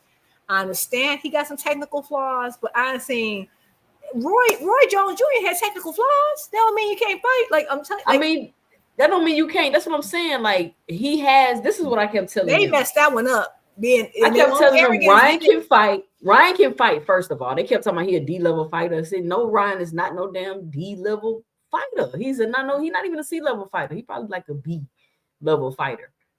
And he has attributes and things that overcome some of the things that he lacked. And Devin Haney is a horrible style matchup for Ryan Garcia. Even if they rematch, Devin probably will get beat again. It's a bad style matchup. I just seen a clip they were showing on Twitter of Devin getting caught by Ryan with the left hand in the amateur fight. It's a terrible style matchup for him. But here you go, Jupe. Here's that clip I was talking about. Tank Davis has been called a champion. He's never been the champion of any division. He's never beaten the man in any division. He's had some good wins. In retrospect, the Pitbull win was a nice win. It was a close fight. It was a nice win. Ryan Garcia, that's a big win, right? Like, that's good for him. Dehydrated Ryan, but good win. Yeah, right. But he has never fought, that's the champion of that division. I'm going to go fight that guy. In any division. It was like when people look at Floyd Mayweather, and I have said, hey, once he left lightweight, he picked and chose when he fought guys. He still was the actual champion of at least one division, but even at junior lightweight and lightweight, he cleaned out junior lightweight. He moved up to lightweight. He fought the champion in his first fight at lightweight, won a tough fight. A lot of people thought he lost, but then won the rematch. He was the champion in two. Tank never did that. Never did it. Never did it even in one, and now he's talking about retiring? And you're doing it off of coming up against a struggle against Lamont Roach, who was a 9-1 underdog? He gives you that tough of a fight. You have to get the revenge. These guys are some clowns, man. Max Kellerman, this nigga, like, is he serious, Juke? Is he serious? Do I need to run it back? I gotta run it back because NHA in the tube talking about he's speaking facts. That was blatant lies. Like, he's never beat a champion in the division. Are they serious? I'm noticing a lot of these gentlemen, I don't think they really be watching boxing like that. I'm starting to get that idea because they're like, "You're facts," and I'm like, "Huh?" Like this, but it's not. Well, whatever. So you're telling me? So you're telling me Max Kellerman just ain't repeating shit because he do not know what he talking about? Tank Davis has been called a champion. He's never been the champion of any division. He's never beaten the man in any division. He's had some good wins. In retrospect, the Pitbull win was a nice win. It was a close fight. It was a nice win. Ryan Garcia, that's a big win, right? Like, that's good for him. Dehydrated. So was Leo Santa Cruz. Right. But he has never fought, oh, that's the champion of that division. So was I'm going to go fight that guy. In any division. It was like when people look at Floyd Mayweather, and I have said, hey, once he left lightweight, he picked and chose when he fought guys. He still was the actual champion of at least one division, but even at junior lightweight and lightweight, he cleaned out junior lightweight. He moved up to lightweight. He fought the champion in his first fight at lightweight, won a tough fight. A lot of people thought he lost, but then won the rematch. He was the champion in two. Tank never did that. Never did it. Never did it even in one, and now he's talking about retiring? And you're doing it off of coming up against a struggle against Lamont Roach, who was a 9-1 underdog. He gives you that tough of a fight. You have to get the revenge. Tony Reviews, how is Max right? Tank ain't never beat a champion? Like, what are y'all saying? What are y'all saying? Not only did he say that, he said he's never beat a champion in any division. I'm like, well, how did he become... Huh? What? Like... Hold on, let me let Tony up here. He about to say some bullshit. Go ahead, Tony. That's not what he said. What he said is he never beat the champion, meaning he never beat the number one of any division, which is 100% true. Pedraza was the IBF champion, which is the only reigning champion that he beat within his weight class. Leo Santa Cruz was the champion at 130? No. Yes, he was. Hold on. He went down to fight Leo, who was a smaller dude within his weight class. How was Leo a smaller dude? What are you talking about? What do you mean? How was Leo a smaller dude? Are we serious? He went down. Tank went down and wait to fight Leo. What are you talking about? Leo is definitely Tank is 130 pounds. Matter. When Tank fought Pedraza in 2017, Lomachenko was the #1 ranked fighter at the division. Period. Whenever Tank went to 135, he was never the #1 ranked guy, or never fought the #1 ranked guy. The #1 ranked guys were these guys right here. You had Lomachenko, who was dethroned by Teofimo Lopez, who was dethroned by George Kambosos, who was dethroned by Devin Haney. Those were your #1s. Hold on. Those were your #1s while Tank was there. When Tank went up to 140, he didn't fight the man of the division. He fought for a baby belt that didn't even matter against one of the worst champions we've ever seen in the history of boxing, Mario Trash Barrios, who did lose to Manny Pacquiao, because at the time, Josh Taylor was undisputed. When you have an undisputed champion, nobody else is champion. They can't be disputed. So what Max is saying is he has never beat the man of a division. Floyd did. He beat the other peer, Manny Pacquiao, who many thought could beat Floyd. I never thought it. But he definitely beat him. He also beat Castillo. He also beat Corrales. Floyd beat a lot of guys who were considered the other man outside of him. Tank has never done that in any division he's been in. He's never beat the other man. Okay. So he is right. Tony. All right. 30 seconds is up. Thank you. We got 30 seconds, Rich. Nah. I was about to say the same thing that Tony Review said, but I mean, yeah, Max sound like a hater, but the only thing I got to say about that whole situation is that Tony Reviews was wrong. In 2017, I think Mikey Garcia was the main champion in the lightweight division when he beat Pedraza. So when he mean by the man, when I look at the man, that's like you going all up these there. hoops y'all jumping through, man. This shit crazy. No, I'm just saying when you look at the man. You might have, let's just say you might have whatever bum had the belt at 147, but the man at that weight class was either Errol Spence or Terence Crawford, however you want to put it, but mainly Errol Spence. That was the man. You know what I'm saying? So I guess that's what he was meaning. But we taking it too literal and meaning that he ain't never beat a champion. Why he ain't say what he mean? What you mean? Yeah, he need to say what he mean. Like I said, people taking it too literal. But I think that's what he meant, though, because Mikey Garcia definitely was the man in lightweight division over Pedraza and all them niggas. All right, thank you. Shout out to the fellas coming up, giving their 2 cents right fast. Well, I took it as just you hating, in my opinion. Y'all don't really assess nobody else like that, and it's because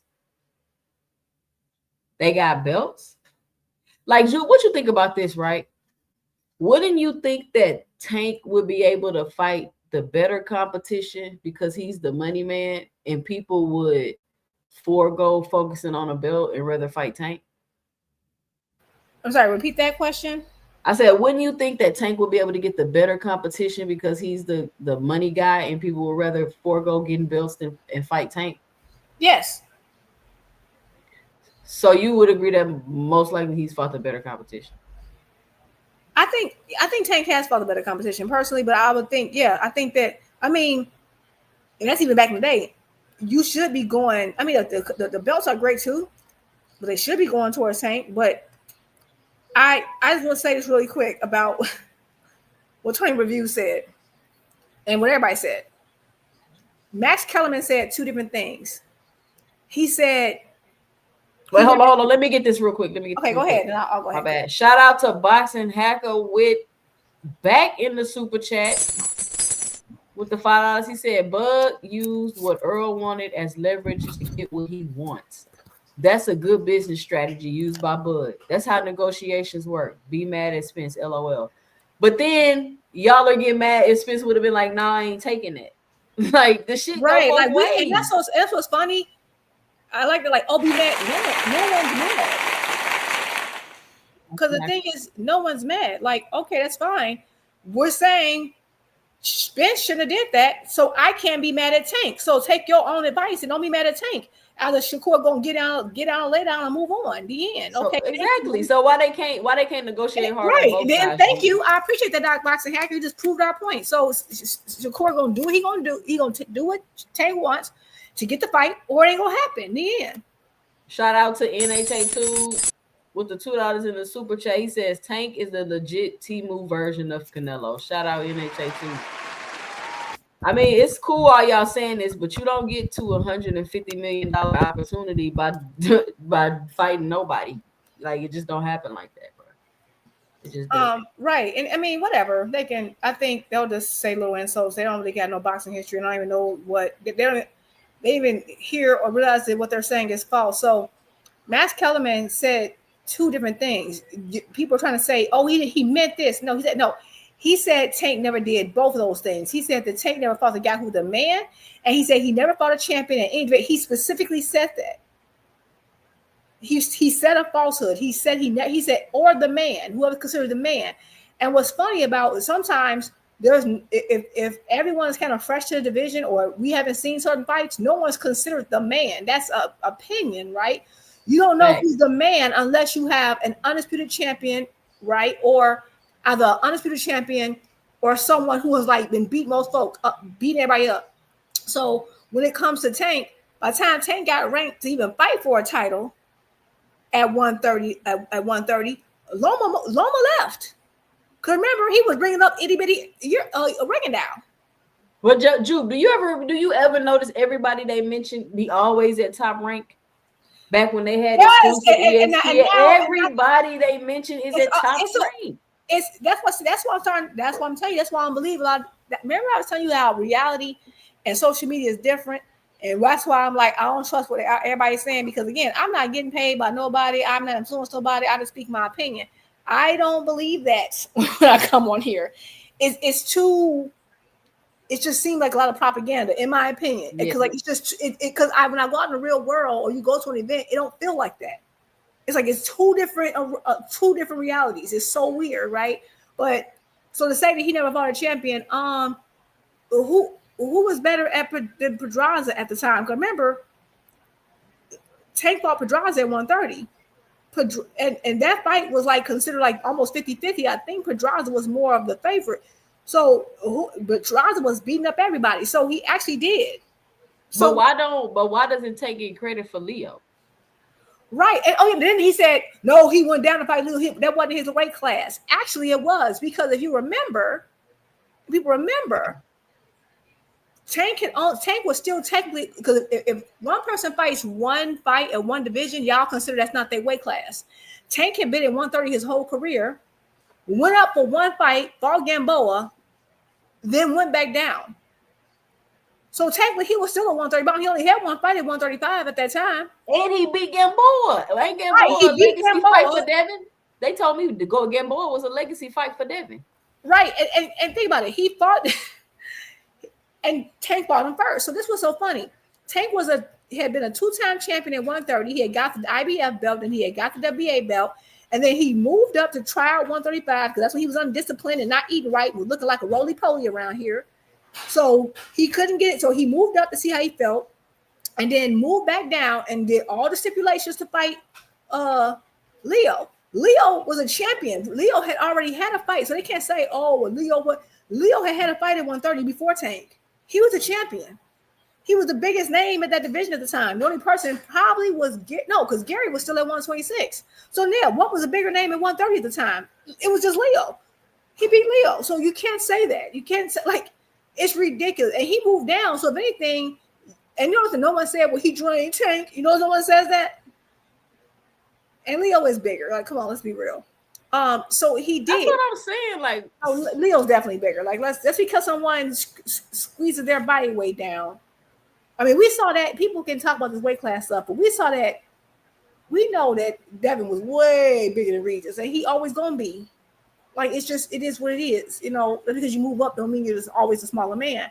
But so everything that Tony Review said, that Max Kellerman said, is unequivocally false.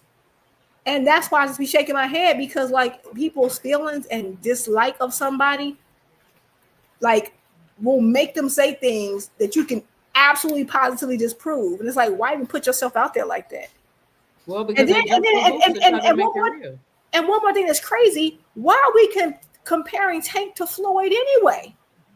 Thanks. Like, I would never even compare Tank to Floyd. Floyd is Floyd. I don't even. They're not fighting. Here we go again. That's a great point. But the resume doesn't say what Max is saying. What resume? What resume you saw? Ryan Garcia. Leo Santa Cruz. No, Leo Santa Rolly Cruz. Romero is a very. I said heavy. Let me finish. Yeah, but none of those guys are the best fighter in the division. Malik, right? Like, so he's fighting. This is what Top Rank did with Oscar De La Hoya for a while. You fight credible guys with names, good fighters, but never the killers in the division. You know, at lightweight, you'll fight Rafael Ruelas, right? Or Floyd, this is when he left, lightweight. Did he fight Costa Zoo at welterweight? Did he fight Margarito when Margarito was on top? Did this I man... think Ellerby responded to this. Let me see if I can pull it up. Go ahead, Drew. This man just disrespect. Now, I know Oscar's weird today, but did this man just disrespect Oscar? I don't think so. He said they did what Oscar did. Oscar fought everybody. Oh, no. See, no. I caught that little Oscar snap. Now, Oscar might be a little, interesting today. But in his day, he fought everybody. That man, win, lose, draw, he was in there scrapping. And you're trying to say, oh, he only fought, you put him in with this person at the time. You can say that about almost every top rank fighter, because top rank is known for having the best matchmakers. If that's the case, don't nobody say nothing about Top Rank. Top Rank has amazing matchmakers. We're not even talking about how. Yeah, they've been in the business long. They know what they're doing. Okay, let me finish this, and I'm gonna show you. Ellerby responded to this. Careful, right? Tank his whole career. When you bring up Santa Cruz, he'd already moved up. Now he's moving up again, and he's older. That's not the best guy in the division. I think I'm going off of the performance rate. I'm going off of what he did and how he did it to these guys. So he looks back as the guys he's doing it against. But another thing about Tank is weird is like, I think he can beat a lot of them top guys. Me too. But you think he doesn't think that? I don't think he does. You know why? Because we'll never have a fight where he's fighting my elite versus elite. He'll never do it. So real quick, another lie just called Max Kellerman in. He said that they said Leo. He said, yeah, Leo's good. Leo's a Hall of Famer, but he moved up. And I've noticed people say that a lot, and that's false. Leo did not move up to fight Tank. He was a champion in the division. He was a champion, and that just told. Okay, this is that propaganda. Okay, so again, I didn't see it, but I remember KO saying something to a matter of that. Turkey said that Shakur signed to them, and now suddenly everybody who's with Ring Magazine that Turkey owns is just so happening to trash Tank. Okay, we really gonna believe that this? Okay, okay. Do they not see? Juke, is it not easiest day to see? It's all connected. Like it's quick. So it's the same way. They're just redoing the whole ESPN Top Rank thing. Remember, it's be a time on ESPN they would trash all the PBC fighters all the time, day in and day out, and they ain't did this and this ain't fought this person, and they ain't fought that person, and try to create a narrative, and then everybody will go along with it because people are freaking cheap and don't have a brain for themselves, and then they will go with it. This is it's rinse, wash, repeat, and the fact that they can't see it and claim they're so logical is like, come on now. If you can't see it, look, you're just slow.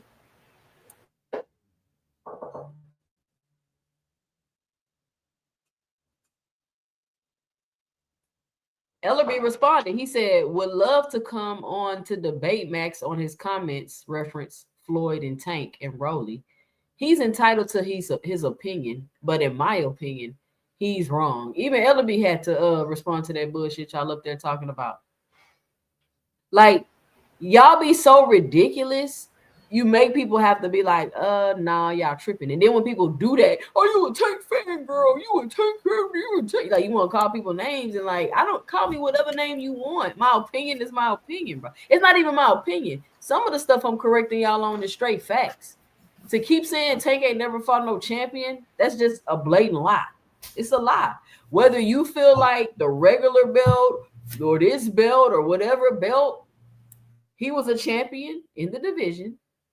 He was the next because somebody already occupied all the belts, and Tank went up and fought him. Period. And I would love to know who was considered better at 130 at the time when Leo Santa Cruz got the belt up there. Shout out to Brock Howard with the $2 in the super chat. He says, for my Houston home girl. Shout out Brock Howard. You know what I'm talking about?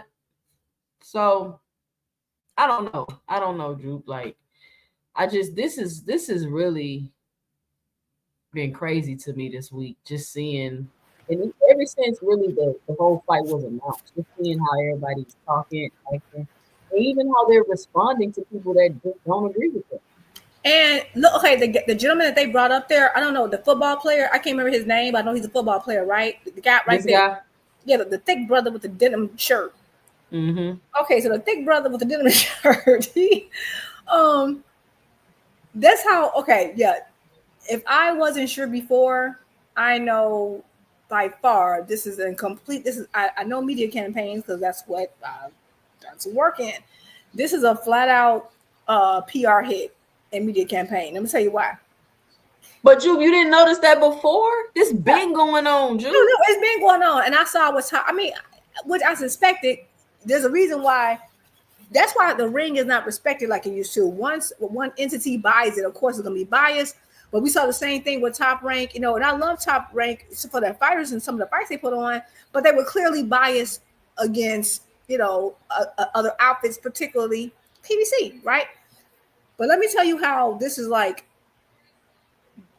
When I say I noticed it, but now I realize this is a whole Shakur versus Tank hit. Like, this is very not just against PBC.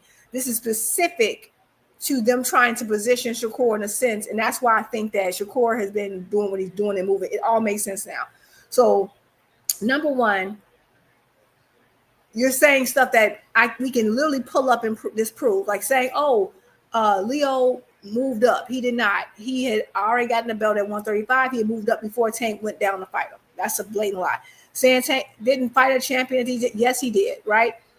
And then what's crazy is that, so y'all just sitting there discussing Tank's resume.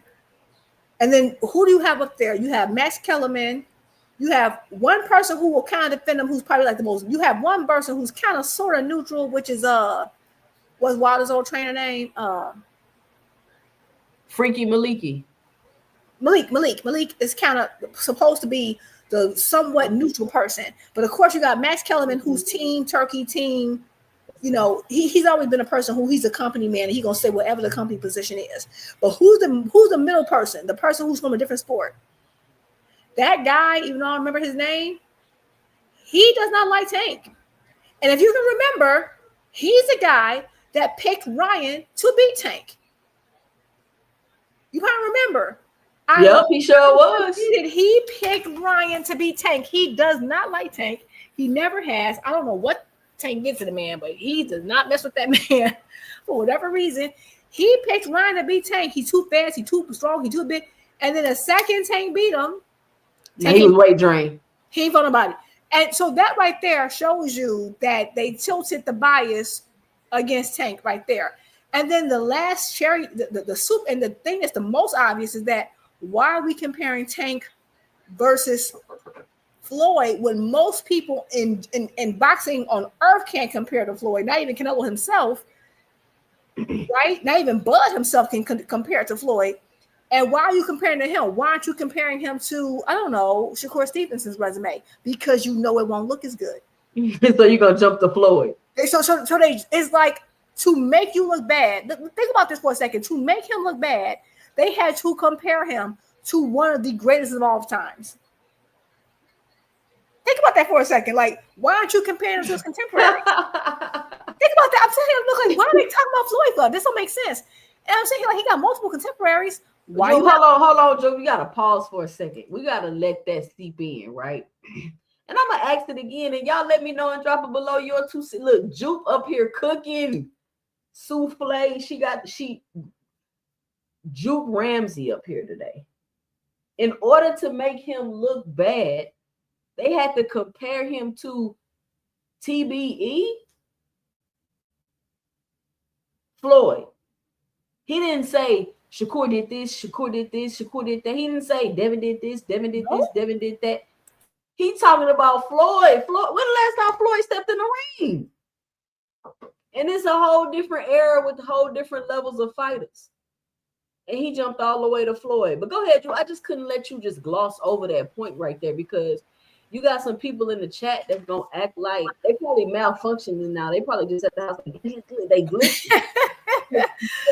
Saying makes sense. And when you make because I kept asking myself. Why are we talking about Floyd? It just felt strange to me. Is he about to fight Floyd or something? Like, why are they talking about Floyd? And I'm saying, like no one can compare to Floyd. Of course, Tank can't compare to Floyd. Like, that's ridiculous. I love Bud. Bud can't compare to Floyd. No one fighting right now to me can compare to Floyd. Okay, and Floyd gets on my nerves, but it is what it is. And then, and meanwhile, he got all these contemporaries that y'all say y'all want him to fight. Why can't you compare him to them? Because the comparison would make him look a little bit better, wouldn't it? And that's not your goal. That's not your goal. That's facts, you. But you know, people want to. I don't know what it is. They just can't. They're just so. I don't know if it's because they're too emotional that they can't be logical and just kind of critically think through some of these things, or if they've heard it so many times, now they're under some level of hypnosis that as soon as they hear Tank Davis is like, he ain't fought nobody, he ain't fought no champion, he don't fight nobody, he ain't fought no champion. It's like they just start repeating the same talking points over and over. When I guarantee you 10 years from now, they're not gonna look back at Tank's resume and say he ain't fought nobody. Jupe, you telling me Tank fought Roach and Pitbull, and Roach fighting Pitbull and he don't dug no smoke and it's a good fight, but neither one of them was a good fight when they fought Tank? Yeah, it's absolutely a propaganda campaign. Absolutely. And you know, another thing I saw, so that last Pro Box fight, because I love me some Pro Box. Shout out to them. I watched that last Pro Box fight and Lamont Roach was up there, right? So Lamont Roach up there talking and they interviewing him, and Paulie Malignaggi and some other, like, you know, old school kind of like, you know, vets were interviewing him. And they were talking about, well, why don't you think the Tank fight coming? And, you know, of course, he, you know, oh, Tank don't want to smoke, whatever, the regular rigmarole. And then I promise you, girl, Paulie and Malignaggi said, well, So apparently you got Pitbull on the docket, and that's a legacy fight. And everybody's like, yeah, it's a legacy fight. And I said, I said, what? Oh, it's a legacy fight. Hold on. Whoa, it was a legacy fight. You can't block a legacy fight for who, Joe? I gotta find the video. They told Lamont that him versus Pitbull is a legacy fight. I said, didn't y'all find that video so I can play I got to find it. I was like, didn't y'all rake Tank over the coals for that fight? What? And guess what? It was a replacement, Jude. That's what I'm saying. It's like that's why I said these people are either paid. They're either paid, or it's just a mass psychosis of groupthink, right? Because people just have like, okay, bad. Yeah, it's like, oh, we all believe the same thing, and it's like I've said, it's like sometimes people don't like admitting when they might be wrong. Like you can give them some facts. What's that term? I think it's called idiot. It's a term for it, but it's like I've been on this position for so long. I feel like I can't turn back now, so I gotta like fight on the line. I gotta stay with the position, and it's like, and that's how they're gonna get stuck with Turkey. Keep supporting Turkey. They're doing that shit right. Yeah, because they went from he's doing the best spots, and what? Okay, well you gonna see in a couple in a minute. Y'all ain't making no money, but yeah, let me see if I can find that because it was absolutely on Pro Box, and I was sitting here like a legacy fight. And so, Jude, you see how much credit Shakur get for Padley, but they downplay Pitbull like he wasn't a replacement fight. Shout out to Iron Lion of Allah with the $5 in the super chat. He says, "I'm confused. Did Pedraza not happen?" Shout out Iron Lion. And then you know what? You know what they said, Iron Lion of Allah? Well, he wasn't the number one in the division. Like what? Like they just jump after hoop after hoop after hoop after hoop. I don't understand. Shout out to Bird Weezy with the big support, $30 in the super chat. He got the orange in the super chat. That's my favorite color, y'all. So if ever y'all want to make me happy and bless me with my favorite color, it is orange. Shout out Bird Weezy with the $30 in the super chat. He says, Juke up there cooking. They could be talking about the card they're putting on in November, but instead, Max lame ass is up there trashing Tank. Shout out to Bert Weezy.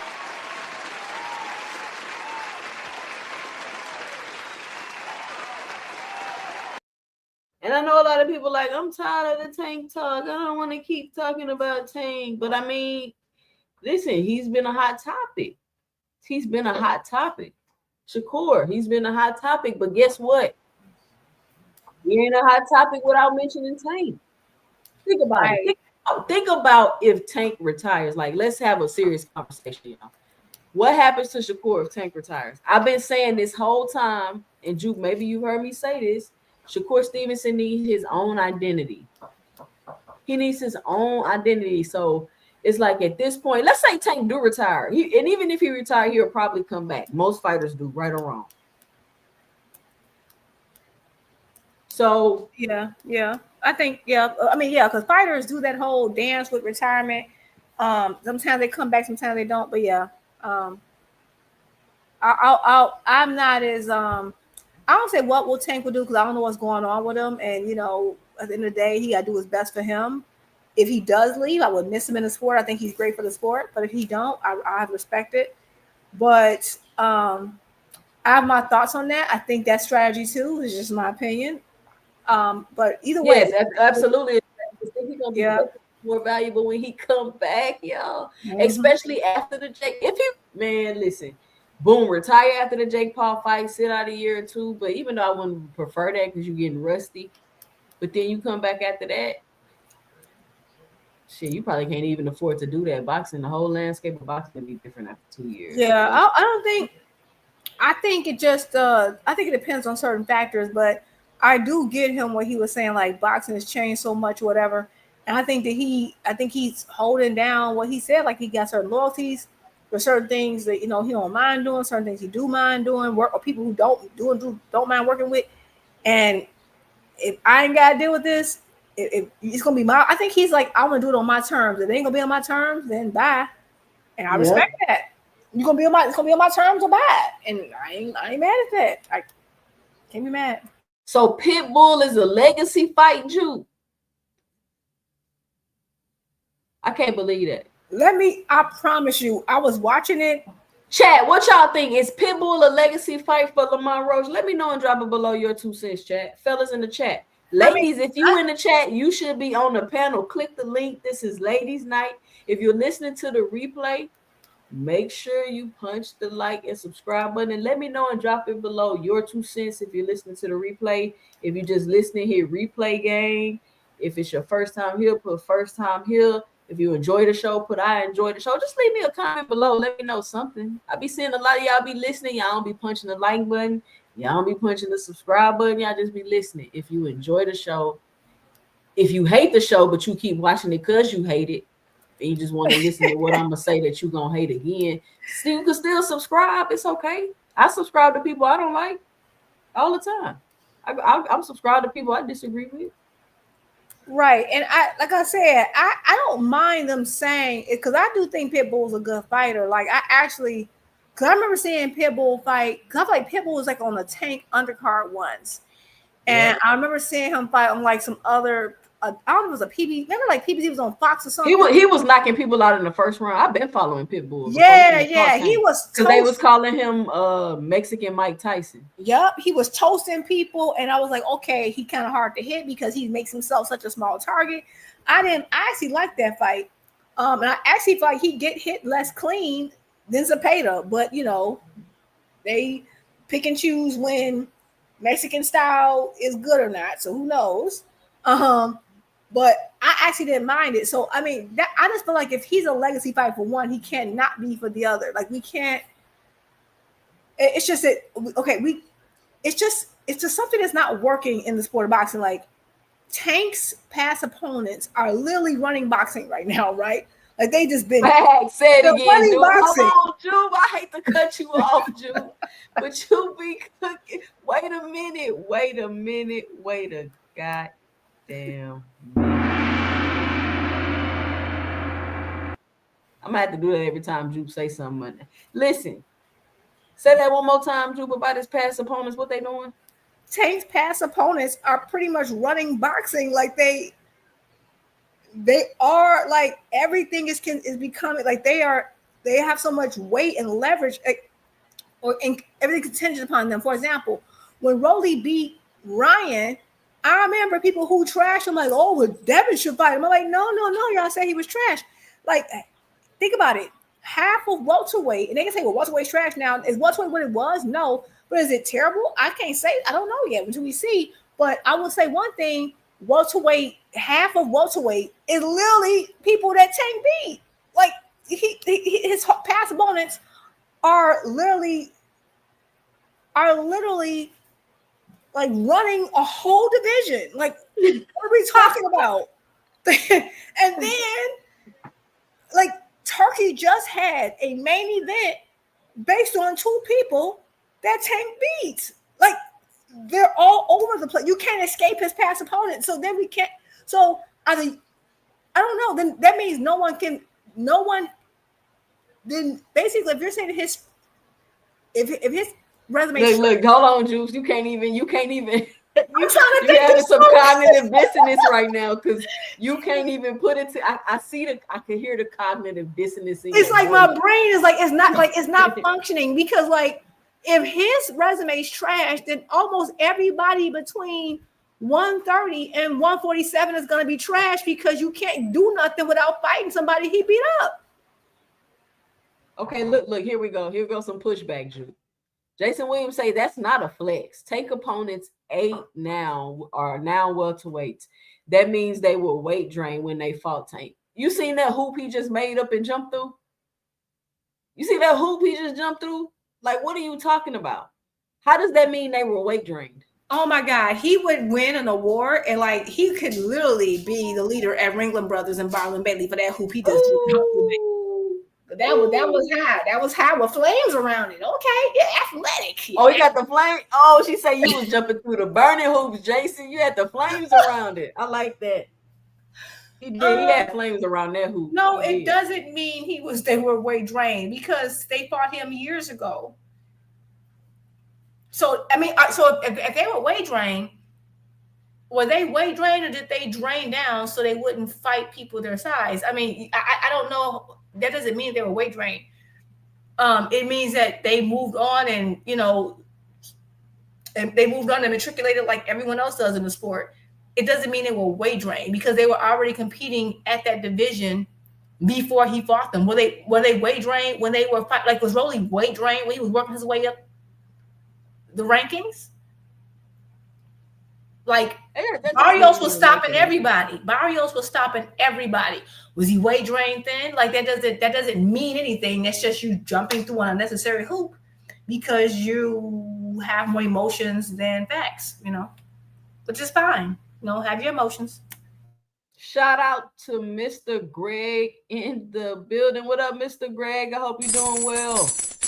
He got the $10 in the super chat. He says, good evening, 2 cents. Juke in my rich voice. Let her talk in the chat. Most people seem to forget. Tank saying he only got into boxing to change his life situation, not for accolades or belts. Shout out, Mr. Greg. They just want that man to do what they want them to do, Mr. Greg. Really, they just really trying to force this Shakur Stevenson fight. It's crazy because Shakur Stevenson ain't even been at 135 pounds that long. Like, well, he been there 2 years, a year and a half. Like, how long he been at 35? Shakur. Oh, I would say Shakur. Wait a minute, I'm trying to think. I feel like these last couple of years have just going in warp speed. So this is 2025. I feel like wasn't it like 2023? Has it been 2 years? I think maybe 2 years. It hasn't even been that long. Yeah, he haven't even been in the division that long, Jude. That's what I'm saying. Yeah, he hasn't. He hasn't been at the division long at all. Because I feel like his last fight, remember, he didn't make the weight for whatever reason. And I think that was which fight was that he had the problem with the weight? Was that Yoshino? No, Yoshino. Wait, no, Yoshino was 130. I don't know. Yoshino was 135. You're right. He made it for Conceição. I think it was Yoshino. I think. Yeah, no, wait a minute. No, it was Conceição. Conceição got stripped by he got stripped fighting Conceição. So I think his first fight at 135 was Yoshino. Let me see Yoshino. What year was that? It's like the years are just blending together. Yeah, so he's been, yep. So 2 years. Yep. 2 years. And then remember he took some time out from whatever. So it hasn't been that long. In boxing years, I guess. But yeah, but that whole they were drained when they fought. Like that's such a silly thing. Cause like I just thought about that. Like, so everyone just so happens to be drained when they fight him, but the fight before they weren't drained. Like they be super active. The one that was the craziest was Frank Martin because everybody was like, oh, and Frank did this, and Frank looked great, and suddenly only when he fight Tank he was drained, but not before. Okay. And and Tank is fighting these guys in their prime. He's not fighting them when they're 35 years old. Oh, definitely. He's fighting them. He's fighting people who are his age or younger.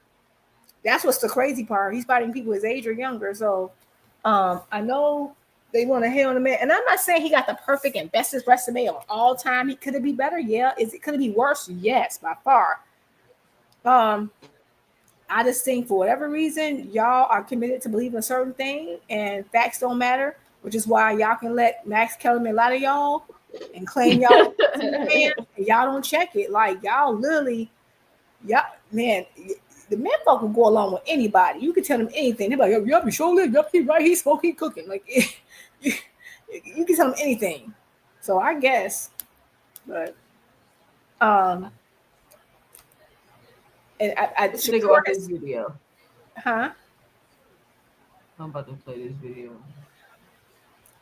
Shakur, what? Oh, I was gonna say, like Shakur's resume could also be better. I think Shakur is an amazing talent. I think he would be a tough fight for Tank. So I really want to fight. Oh, okay. That's why. Yeah, my bad. I know he's playing a video. Now, this video, it's a little strange to me, but y'all let me know what y'all think.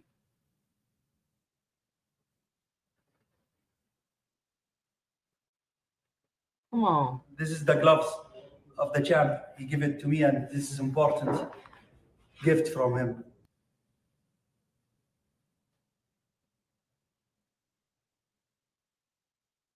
Did it freeze? Hold on. Yeah, it's freezing on my end.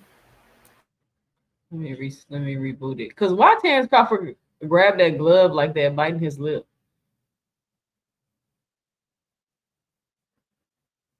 I don't know. Like what? I just feel like Turkey makes every situation awkward. I don't know why, but he just does. Like, watch this. Wait, watch it when I replay this. Like, what is going on here?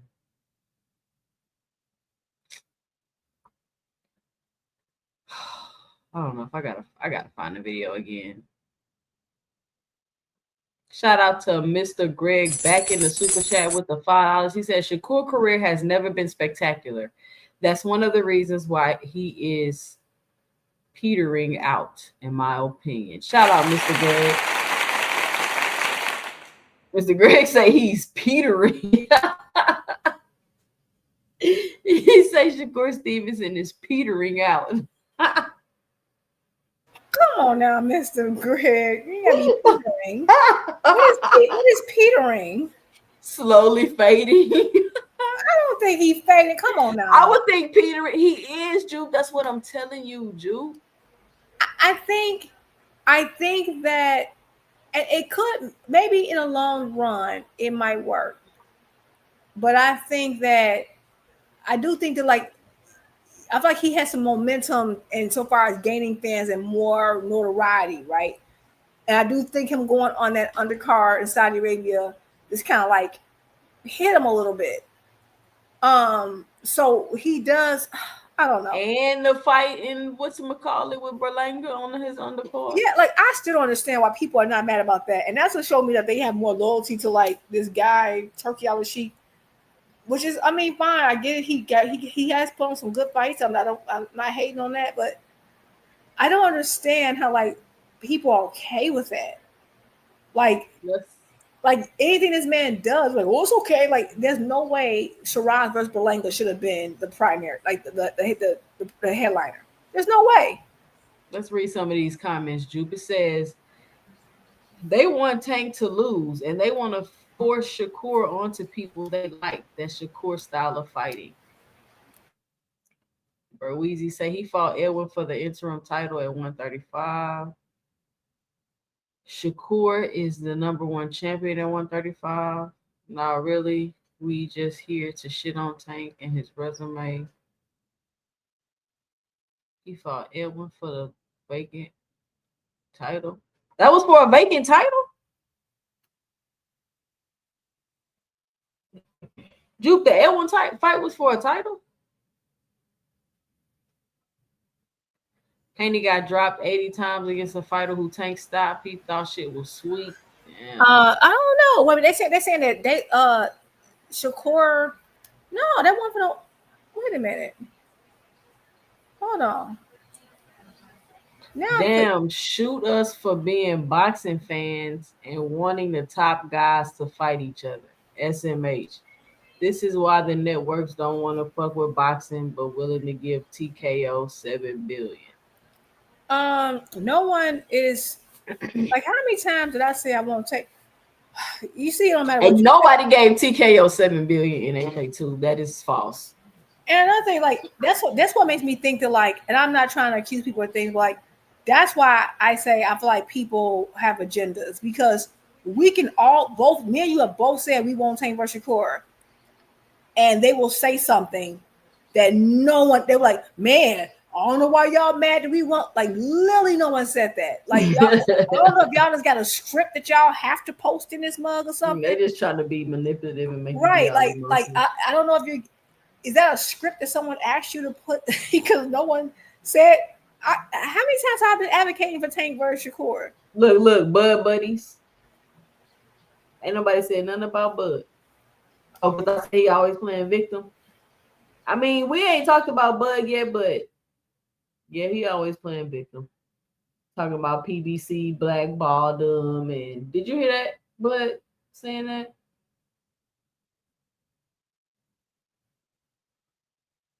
My bad. I was on mute. No, yeah, I didn't see it, but I heard that he said that PBC blackballed him. And I love Bud, but like, I'm like, why don't you just get out your own way, love? Please get out your own way. I'm sorry, but like, no one blackballed you. You had to sue one person, and it wasn't PBC. Facts, dude. Like, you had to sue someone, and he was with Top Rank for about how many years? 6 years, 5, 6, 7 years, and they never got him one big fight. He talks to Al Heyman, gets the biggest fight of his career, the most money of his career, in less than like a year. But they're the ones who blackballed you. This is what, and I love, but like this is the type of stuff that made me have to go in on them. What are you talking about? You resigned to Bob Arum after he came on and said, "I killed the Manny fight. I killed that. I put the ass out of him." What? This man, I mean, I don't know how much more Bob could have disrespected this man. But PBC was the problem? Okay. You know what? It's certain people. He said PBC tried to devalue him. Devalue him?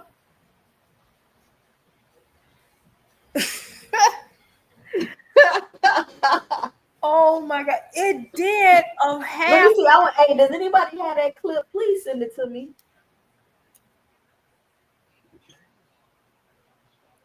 Oh my God. Does anybody have that clip? Please send it to me. I got the clip of him saying this. Like, okay. This is like, imagine me, right? So imagine this was so crazy. Let me get this super chat. Get the super chat. I'm gonna let you rock. Shout out to Mr. Greg with the $5 in the super chat. He said Shakur career has never been spectacular. That's one of the reasons why I already read that. Petering out is good. I gotta read it. He say Shakur petering out. Every time I say, listen, Mr. Greg say he's petering out. He's slowly petering, like just slowly dripping out of popularity. Yeah. Shout out to Mr. Greg back in the super chat with the $10. He said a lot of these debates, like Kellerman's, seems to discord the fact that the game has changed. This generation of fighters are not going to run the table by clearing out a division. It's all about the bag. Shout out Mr. Greg.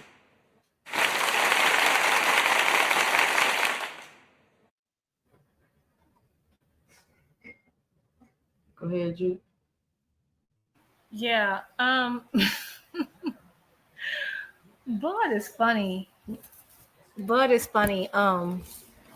So they're like, PBC did freeze him out. Okay. Look.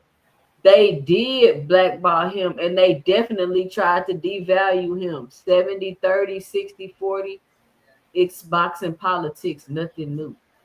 That's not a devaluation. That sounds perfectly fine to me. That's where the numbers were. Like, that's where the numbers were. What Errol Spence did was overvalue him. Devalue himself. He overvalued him, which is why PBC lost money, which is why they didn't make the return on investment like they did versus Tank versus Ryan. That's not devaluing. Actually, that's still overvaluing, because if you were to compare their sales and pay-per-views at the time, it was about 70-30 or 80-20. So no, that's not devaluing. Again, we can't, okay, numbers are numbers. They're static. We can't argue that.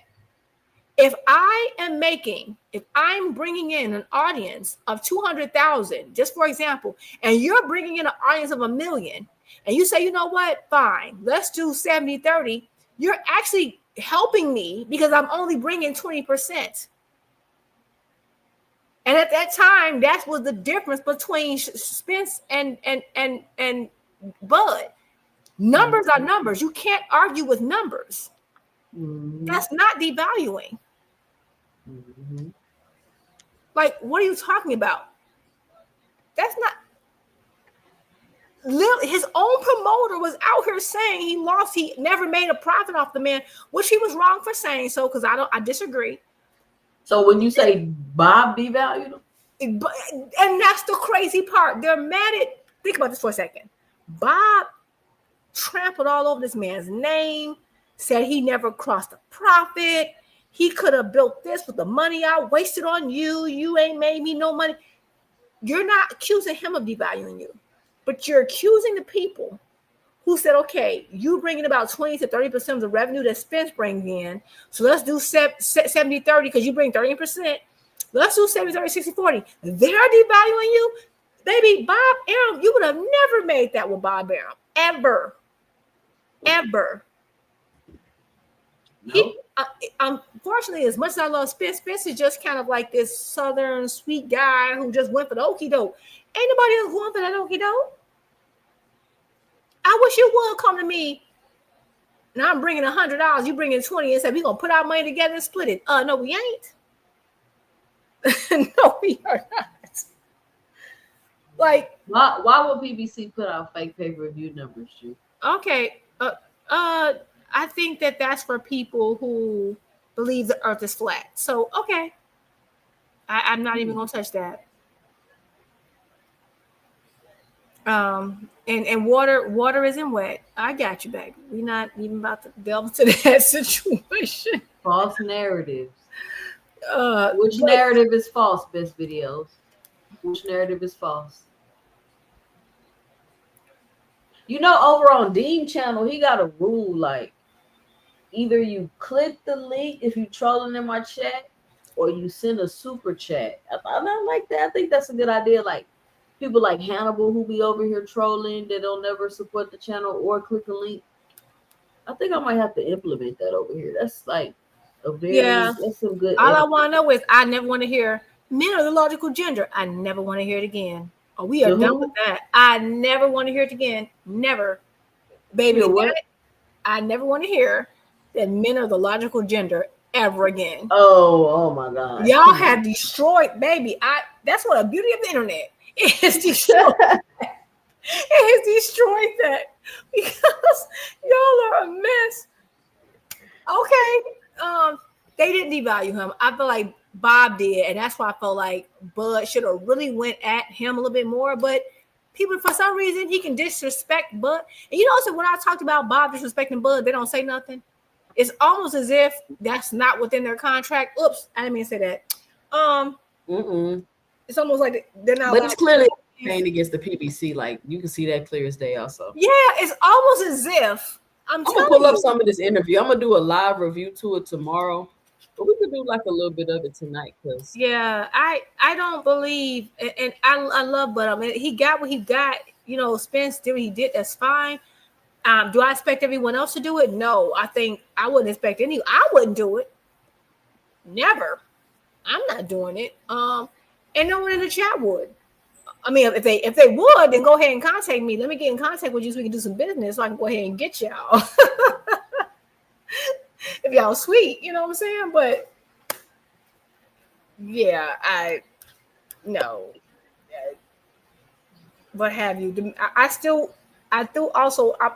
still mad at Bob Arum for not going out his way to get him that Manny fight.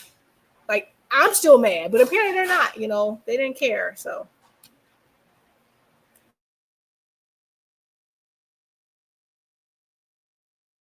Let me see. I'm trying to find it.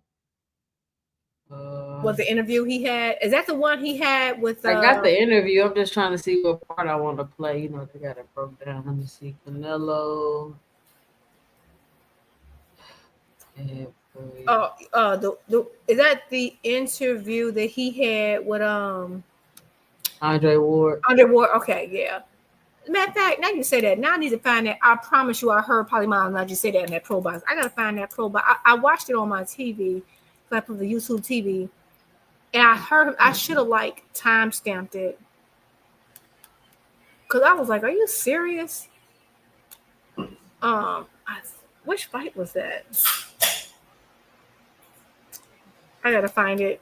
But yeah, either way, I just feel like, is that it?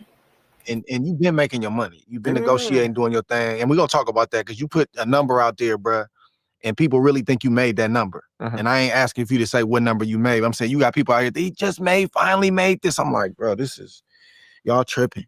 But look how God worked though, bro. You battling outside the ring, you dealing with the stuff that fighters got to deal with, especially when you stand on something. If you just a yes man and you're gonna do whatever the suit or your promoter tell you to do, you probably not gonna have no problem outside the ring. But if you somebody that stand on business, you got a vision for your life and your career, and you're gonna make sure it goes in that direction, you're gonna have some stuff that come up. But you get a dude way across the world, bro. And you his favorite fighter. And he know everything about me. He know everything about you, and his main goal is to get you the big fight. Yes. But that's crazy to me. When did you first meet him or get a— Is that crazy to you too? Wow, this is so much propaganda. Is that crazy to you too? I have never seen an interview where they're like prop up. Wow, you meet this guy from across the world, and I'm like, you meet this guy from across the world, and he's your nighttime armor, and he pulls you from the creek, and he dusts you off, and he says, "Oh my God, Cinderella, is this your shoe?" And what? The savior ain't the white man no more. And Turkey Sheik appears, and he has the glass slipper, and he puts it on your feet. Like that was just so okay. And it got get wind of him. Man, I got wind of him, years ago. There was actually, somebody else in his position, that I was his favorite fighter. Bruh. Listen, y'all. This is crazy, dude. Wait. Pause for the cause. And then I seen an interview that Terence Crawford did when he said, I think he said he had been knowing Turkey since like 2013 or something like that.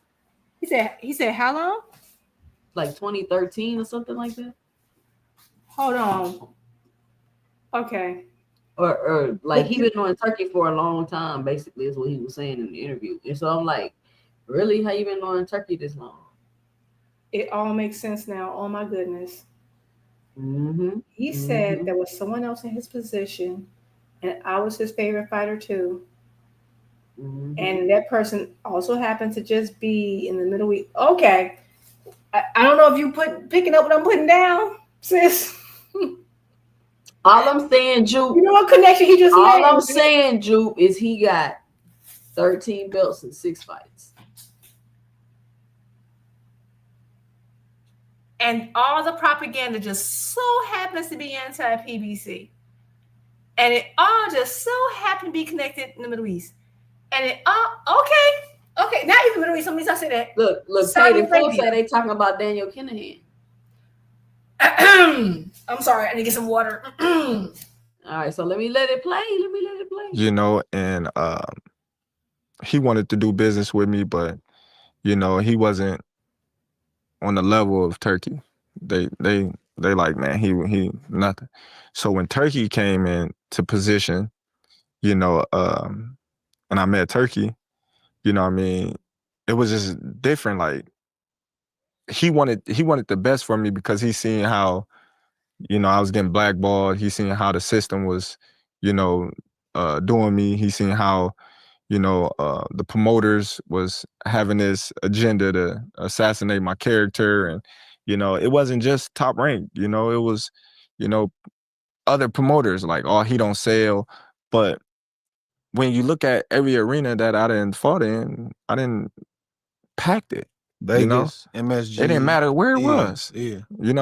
Packed it, And so he just like, you know, I dislike the promoters. Instead of them promoting you, they trying to tell you now, you know. But I just want.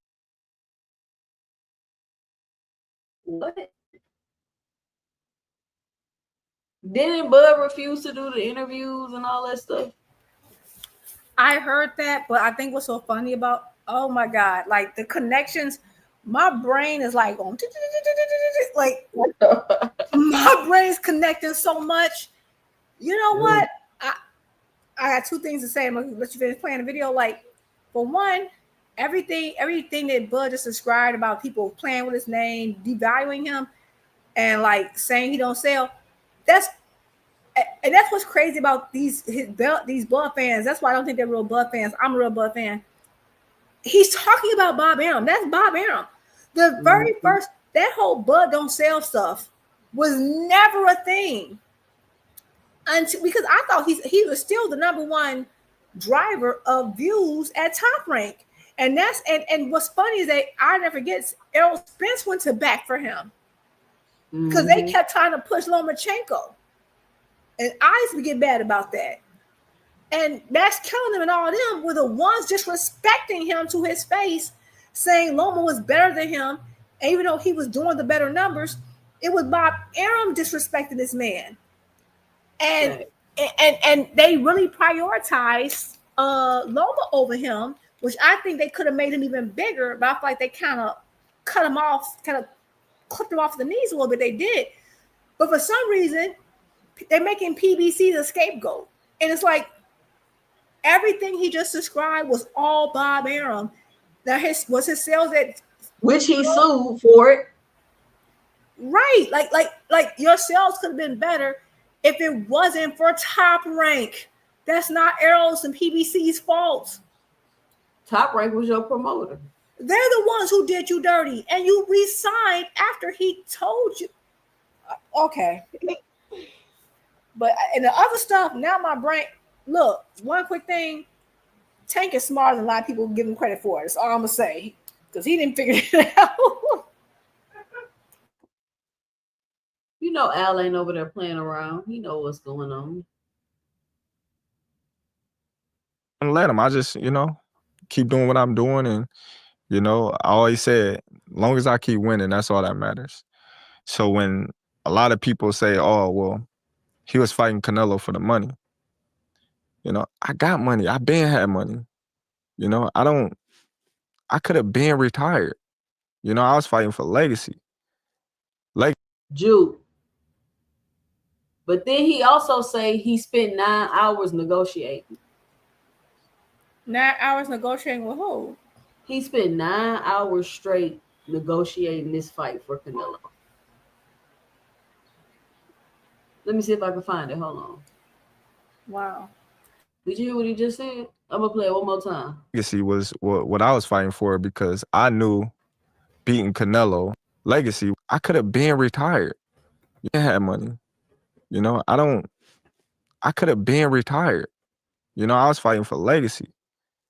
Legacy was what I was fighting for, because I knew beating Canelo was going to do something that never been done before, you know? So my thing was, this is an opportunity for not only for me to shut all these people up that says all these negative things about me, but to be a slap in the face for all these promoters and managers that, you know, says all these things and say that I can't do this and I can't do that. Right. Look how God works. Slap in the face. You stay down until you come up, man. He'll. How's that a slap in the face?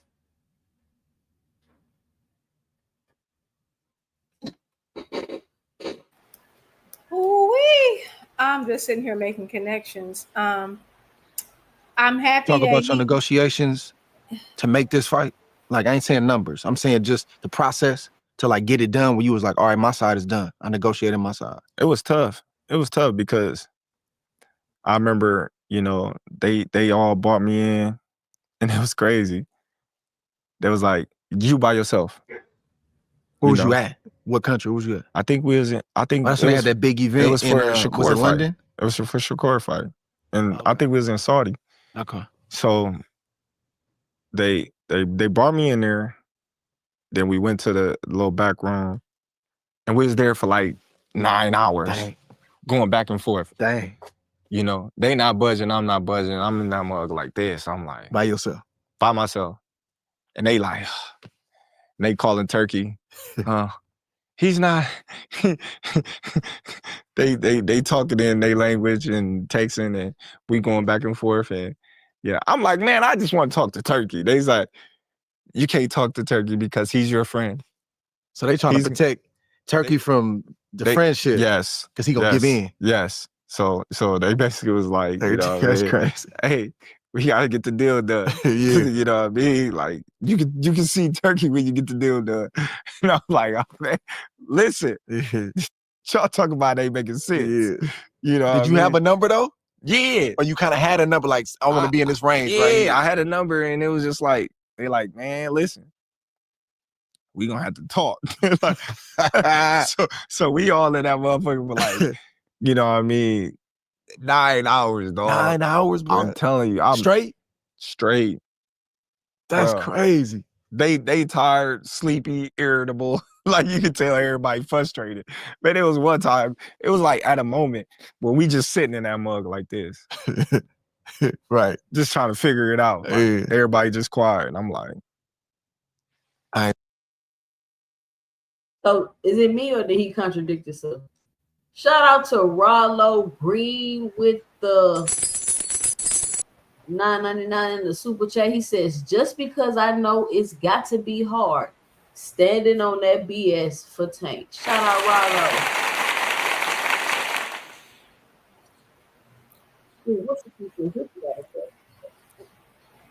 We on Bud. He's still talking about Tank. Okay.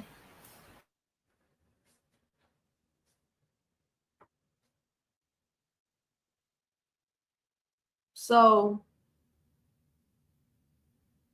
that's a shout out to No More $2 in the super chat. He says, off topic, what was the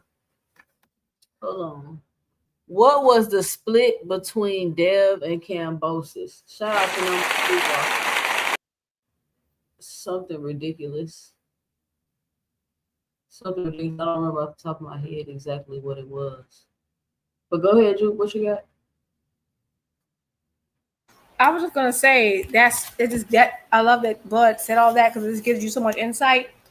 Because remember, the reason why, and this has helped Bud. Now I'm mad him standing his ground here, especially too, because if you remember, this was a situation where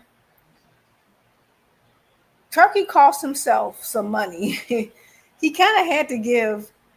Well, two things I got from this is that Terence Crawford keeps saying that they didn't want him to contact Turkey because they said they know him and Turkey are friends. Right. So that's telling us that he has a more personal relationship with Turkey than I guess Turkey has with other people. Okay. That's what he said. I'm assuming, right? Right. Well, they feel like Turkey will be biased for him. Right. They was holding hands. That's what he's insinuating. I don't know how true it is, but that's what I'm getting from that.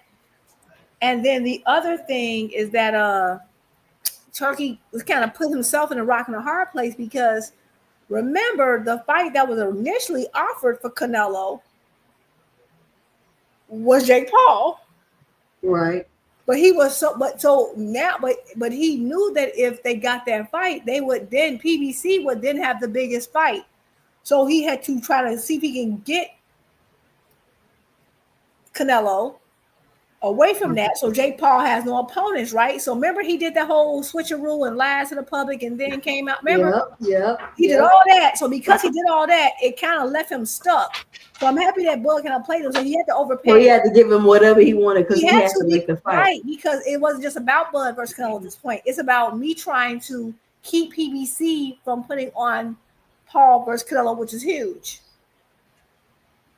And that's what Canelo messed up because you lost out probably on just as much bigger payday. But now Bud Crawford knows you put yourself in that bind, so I can use that against you as well.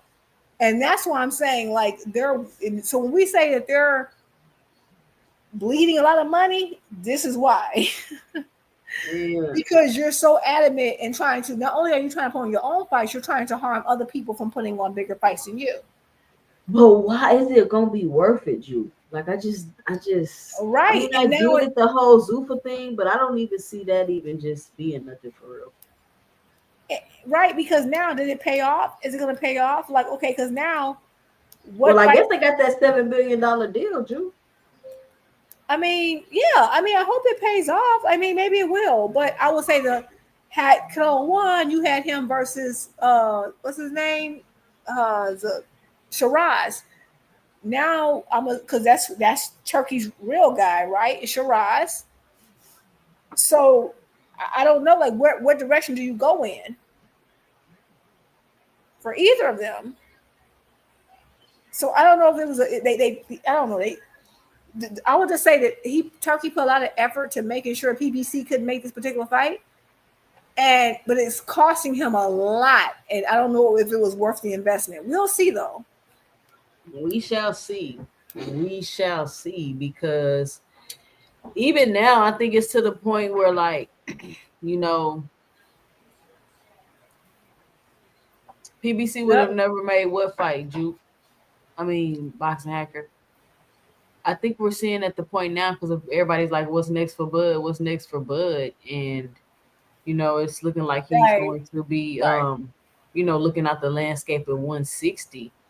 And I think it's just to the point where people are like, they just kind of over it, in my opinion. Like, they want to see, you know. And what sucks even more, though, for Turkey is that he probably never anticipated that PBC would counter with Jake versus Tank, because Tank is so little, and it is nonsensical.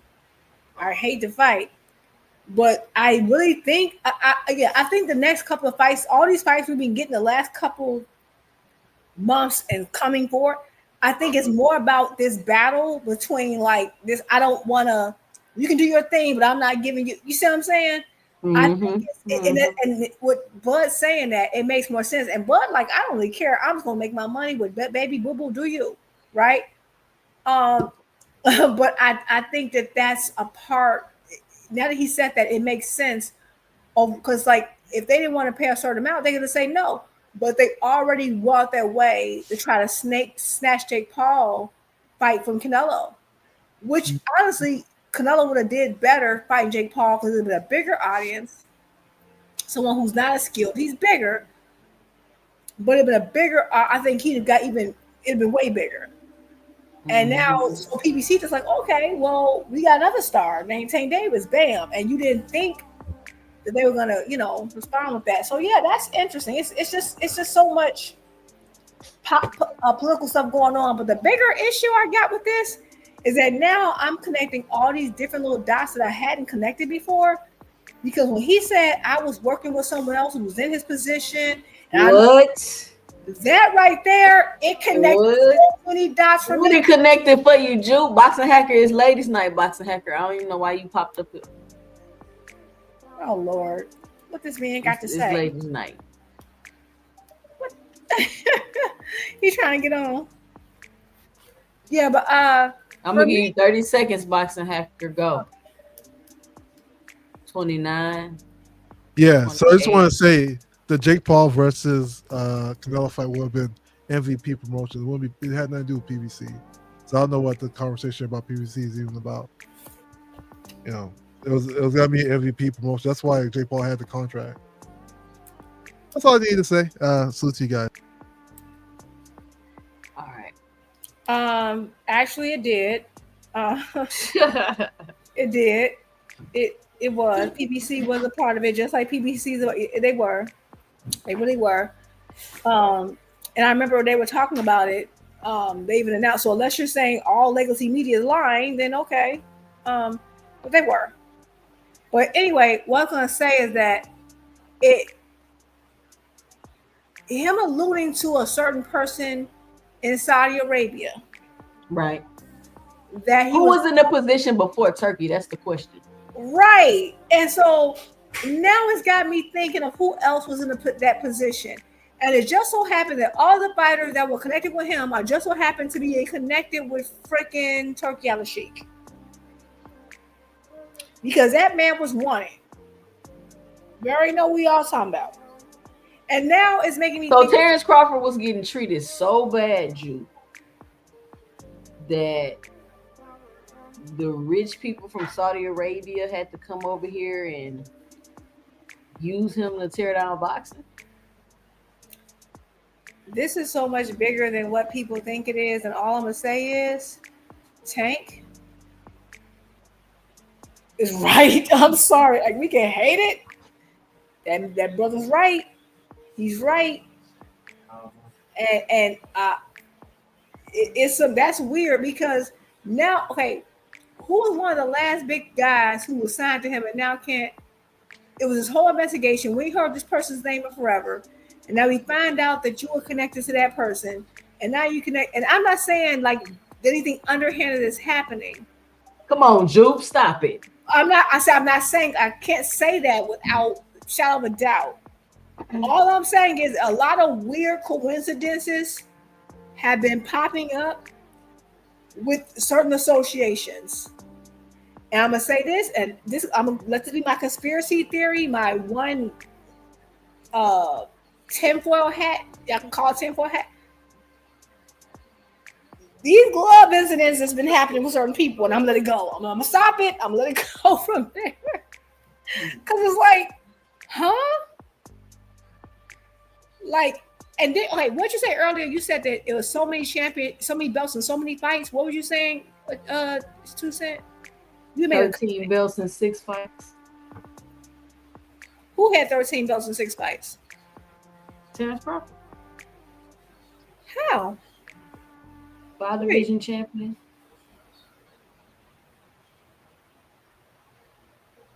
Okay. Yeah. I need to think on that. Sound crazy, don't it? That sounds crazy, right? I'm sorry, but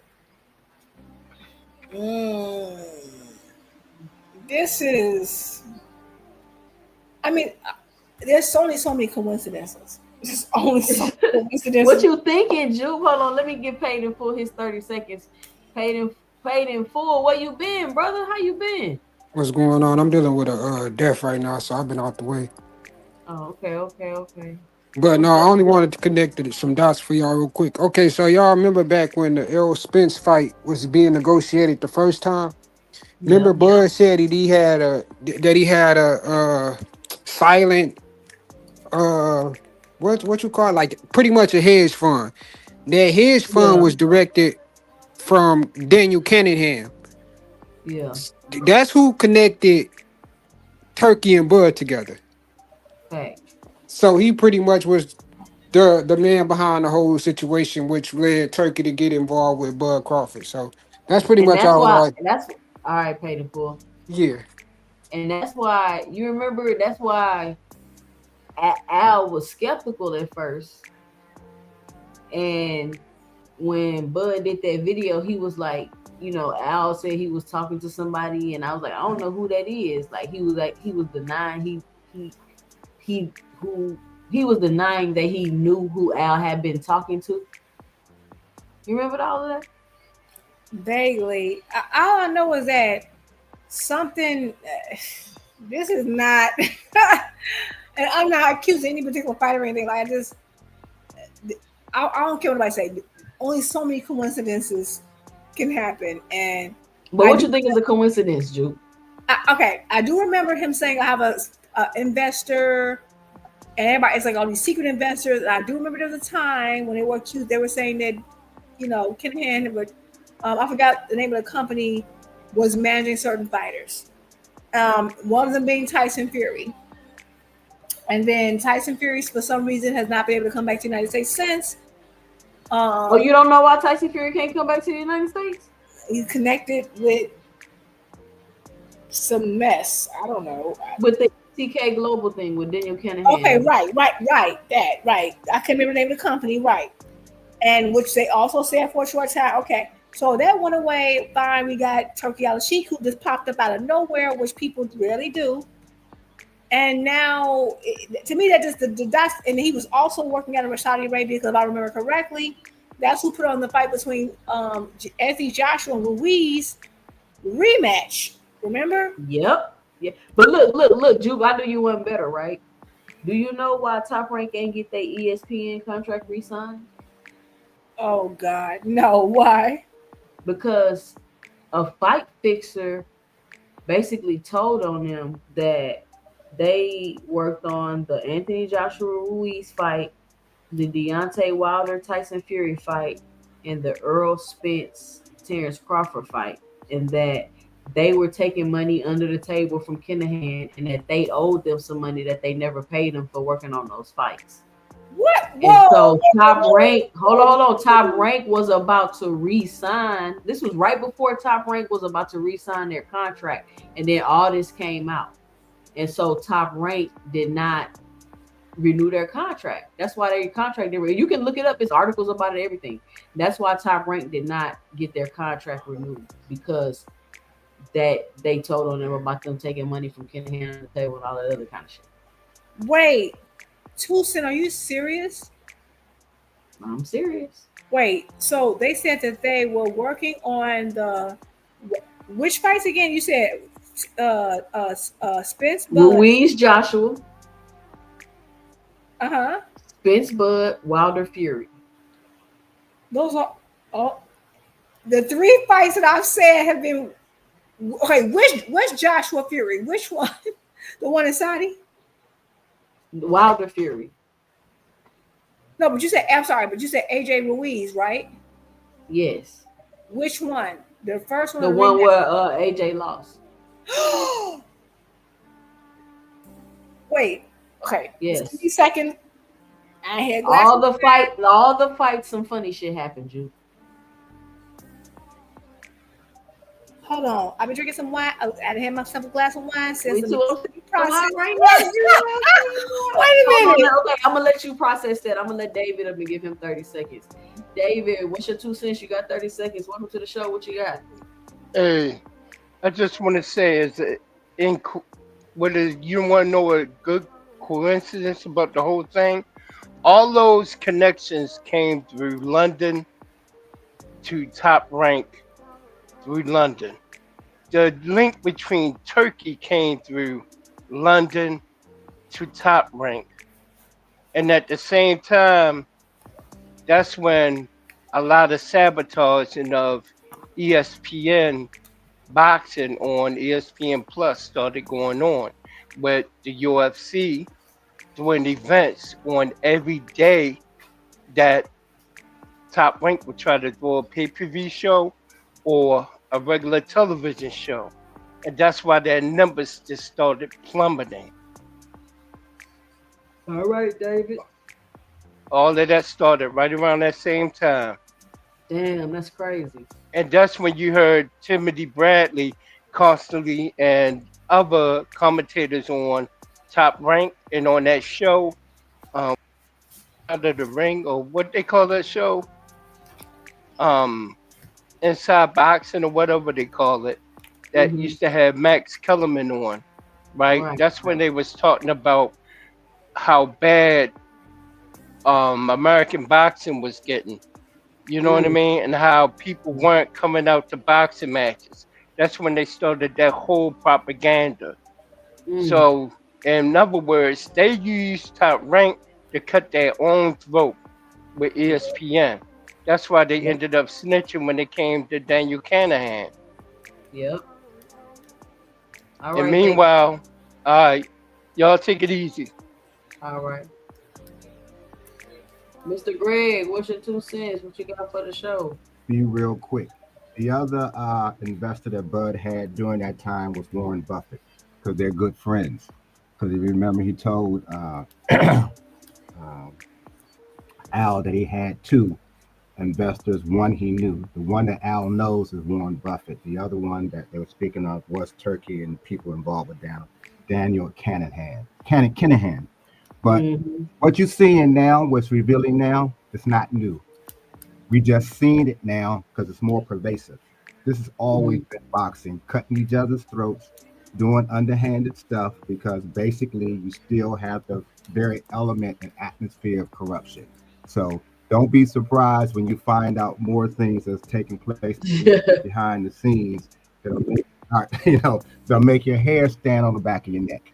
This is how this game is played, and now because there's more money that's getting ready to get washed through boxing, that's the thing that's bringing. I remember I said this year before last.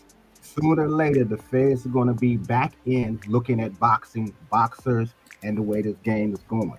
Because now you got money coming out of the country, going across seas. The feds track monies. So just watch it, pay attention, see what's going on. But this is not new. But that's, I just wanted to tell you, that was the other investor that Bud was talking about, and to let you know, hey, keep looking at it, Juke. I like how you're talking. You're gonna get your hair stand up a little bit when you find out more stuff. No, I've been watching boxing for some time. I know about all kinds of corruption. And I hear you about the Warren Buffett angle, but all I'm gonna say is Warren Buffett here, and I'm not saying you're wrong. I'm not disagreeing, and because that was my first thought, I'm like, maybe it's Warren Buffett. But he and Bud are good friends. No, absolutely. That's why I said. That's why I said. They first said I had an investor. Right. My thoughts immediately went to Warren Buffett, but then I had to think to myself, well, then Warren Buffett could have been stood up. He could have been did that because Warren Buffett went to almost every fight Bud had. You always saw Warren Buffett. But he was smart enough not to get in this one. Right. But what I'm saying is that if he was gonna be an investor for him versus Spence, I don't think. What I'm saying is that Bud versus Spence didn't need an investor. And none of these fights needed an investor, which is why Warren Buffett never got involved, because he could have got involved with Pacquiao if that was the case. This was Bud wanting to play businessman before he really understood what he was doing. Because you listen to a lot of the stuff that I said, Bud, I dig that you're trying to play businessman, but you do not know what you're doing. This is way over your head. And so whoever he got to get things done for him, he realizes that after he messed up. I get all that, and there was a time where that would make sense, but after what Bud just said out his own mouth, and after me remembering that Bud was one of the names for the people on the Kinahan, I'm starting to the Warren Buffett's angle not fitting as much. I don't know no more. No, I think Warren was smart enough not to, but I'm saying that was just the other person that Bud was mentioning when he said he had two different people. But he didn't say two. He didn't say he had two different people. He said I had he had two. Everything. He didn't say they were in. He just said he had two people to speak with. He said he had a foreign investor. Right. Warren Buffett is not foreign. He said, I have a foreign investor. He mentioned that too. What I'm saying is it was two people that he was saying he had. One of them. You just send me the video when he said the two people, because I don't remember him saying two people. I remember him saying they had some type of foreign investor. And now he goes on the show with Andre Ward. And this was before they actually had when Bud messed up back in the Fitz fight. And he tried to go on live when he shouldn't have done that. He was trying to explain everything that he had been doing. He was trying to explain that he called Al. He's told Al that I had two people, one of them and he didn't mention any names, but one of them was at the time that his relationship with. I mean, he didn't mention a name tonight, and it's a reason why. Oh, well, this is different now. I mean, what he's talking about now is. I don't think it's different now. I don't think it's different now. I'm sorry. I understand that you think it's different, but I'm just saying back then when he was talking about the Spence fight, Warren was one of them that he was claiming to have as a potential investor. He never said Warren, and I think okay. I'm just saying I'm more or less somewhat speculating on that. No, I think we all speculated. I think because we all knew that Warren Buffett was a big fan of Bud's, right? Mm-hmm. So there was no reason to keep him as a secret, because like we all know Warren Buffett, we all know he's legit, we all know the money real. That's not what he said.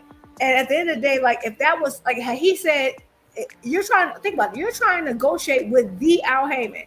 If you're gonna throw if you're gonna throw investors on the table, throw it on the table. I don't think anyone would have a trouble just flat out saying, "Hey, I got Warren Buffett on the line, ready to do blah blah blah." That would be a big impact. But for some reason, a good big impact if he knew what he was doing. Wait, let me finish. I'm sorry. He could have absolutely said, I got Warren Buffett. That would have definitely bent the public to like, hey, now PBC, holla, he didn't do that. He said, I have an investor, and was very clandestine, secretive, just like today. Well, not today. Well, I don't know when this interview happened with Ward. It's like you keep talking about an investor that you some reason cannot name that just so happened to be the person who replaced the guy you're working with now, who also just so at some point you was both their favorite fighter, right? We got to pick up some context clues because you could have just said Warren Buffett. Why is it so secretive? I don't think because he never mentioned either one back then. He said two. He you know what, two? But when you don't, hold on, just let him finish up. So I'm sorry. I thought you. No, go ahead, Mr. Greg. I'm gonna let you finish. No, what I was just saying was, when he did that, he didn't know what he was doing. So that was the biggest thing that I got from that is even if you had that, you should never have gone online trying to explain yourself after you already done messed up. That was a time to be quiet. But he did it anyway. And so when he mentioned that he had two, one of them Al knew, this is the word that he said. So if you can find the interview, and I'll look for it to send to 2 Cent for you to just examine. But I recall that because I mentioned that year before last when they were talking about when he had blown the negotiations with Spence at that time, and he went online trying to explain himself because he was catching all kind of hell, which he should have because he didn't know what he was doing. So the thing that I'm getting from that is that he didn't know what he was doing in the first place. And now that he's talking again with Andre and saying all of these new things that somebody was there before Turkey Al-Sheikh, which I kind of think it had to do with Daniel Canahan. That's something else to me. But what he said back then, he just mentioned the two. And I'll just, leave it at that, who that was. But again, most of it had to do with he just didn't know what he was doing, but he was trying to handle business. And it seems like he's still doing that now, based on what he said to Andre, that he in the room by himself. So, Mr. Greg, how you been, Mr. Greg? Huh? How you been doing? I'm doing a little better. I mean, I'm going to go to New York tomorrow, so that's you back traveling. That's good. Well, I'm just up there for a day. I'm really doing something for a trunk show that's up there, so I'll be up there just for a few hours. Be back. But the problem that I had is that I still get muscle spasms because I still have to get 2 more operations from the spinal stenosis that I had. So last week it was horrible, just horrible. So but I thank you for looking out and asking about me. But yeah, I'm good again until the operation. So I'll let you know when that takes place. All right, we missed you over here, Mr. Greg. I hope everything goes well with your procedure. Well, thank you, True Jupe. I always like listening to you because you do be doing some cooking. So that tells me I always listen to what you said. And one of the things that I said, yeah, she does talk with her, and her father has taught us something about boxing. So I always hear you. And my mama too, because my mama got me into it, to be real. Oh, okay. I didn't hear you say that. I heard you say it was both of them. Because I remember back when you said your father and your uncle still debate the Leonard Hagler fight. Oh, yes, they do. Yeah, I still do that too sometimes too. So but yeah, I'm looking for you to get your own show as well. And put up your own platform. Me and technology, child. It took me forever to learn this whole thing. Okay. But you got it. You got something to say. You know what you're talking about, and I'm sure you can build the audience as well to hear what you have to say. So I'm always about encouraging y'all to do this kind of stuff. So just like I try to encourage 2 Cents as much as possible to keep on building, keep on going, and she's done it. But anyway, I know y'all got to finish up, but I just really wanted to interject who the other second person was that Bud was probably talking about back then, 2023. Absolutely. Right, I appreciate that. Thank you. All right, there. Good night. Good night. So, why Mr. Gray was talking, I was listening, but I did a little Googling, like maybe sometimes like, you've taken so much information, you think that maybe you, just imagine things. And so, because sometimes like I know stuff, but then you start to question what you know because so much has happened. And we get older. So I just Google like, what this man associated, like there was some association, and I looked it up. It said yes, and it said that like Daniel Kinahan is who helped negotiate the Porter fight for him. Yeah. So that would make sense because that would have been your connection. Like that would have. You see how that Porter fight got stopped, right? Lord, I hate of all blood fights. The fight I hate the most is that Porter fight because it was getting so good. It was getting so good. I'm like, it's finally getting good and mixing it up. And yeah, Porter fell, whatever, but it's like flash. Like you can see Porter when hurt. I'm like, come on, I want to see because like I was so excited. And it was just so anticlimactic, and I'm like, y'all ruined this fight. I was so mad. But yeah, so yeah, it ended very oddly. And now I'm sitting here like, it's just too many weird things associated with this brand. And now it seems like it's continued on through Jude, are you in the Discord? Because it's so much more information. I don't even talk about it on here. You gonna laugh at me? No point. Is Discord an app? I don't know. Yes, it's an app. Download Discord app. It's an app. Okay, download it right now. Download it right now. Okay, girl, I'm not the most tech savvy. I mean, I use whatever. I don't know what this new stuff is. Okay, but yeah, I'm gonna have to send you a link, so you gotta download. Okay, I'm trying to get Discord. Let me see. But yeah, that's crazy. And I'm not accusing anybody of anything, but this is just a lot. It's just too many coincidences for me. I can imagine. Hold on, why can I find this app on here? Hold on. Is this something I can do on my phone? I can do on my laptop, or no? It could do it on both actually, but it's just be easier to get the app on your phone. Because I don't even really know how to use it on the computer like that. Okay. Not to start out. Okay. Give me a second. I'm a little slow. But yeah, I don't know. So what are you thinking? What do you think about these connections? Like, am I tripping? Like, do you think that I've been saying, I've always said this. This is why everybody think I don't like Bud, because I've been exposed to all this stuff. I've been through it, talked about it. I don't even argue or talk about it no more because people act like it's just impossible. So you think that there's so basically you feel like Kinahan was the man and then Turkey became the person? Like it's the same organization? Yes. And then you got to look at the time they decided to come in and do this in boxing when it's in a transition period. Actually, all sports are in a transition period right now. And you see them coming in trying to take over all sorts of different sports. After 2020, after sports are leaving networks and transferring to streaming services, this is nothing that's just unique to boxing. This is sports across the board. The NFL, the NBA, all their ratings dropped after 2020. All the BLM shit they was doing, like all of that stuff made their ratings drop. And then the networks dropped them. They're going from networks to streaming apps, and they got to figure out, you know what I'm saying? So all of this transitional period that the sports is going through, and you got these people coming in with all this money, throwing money everywhere, and they just coming in and doing whatever they want in the sport.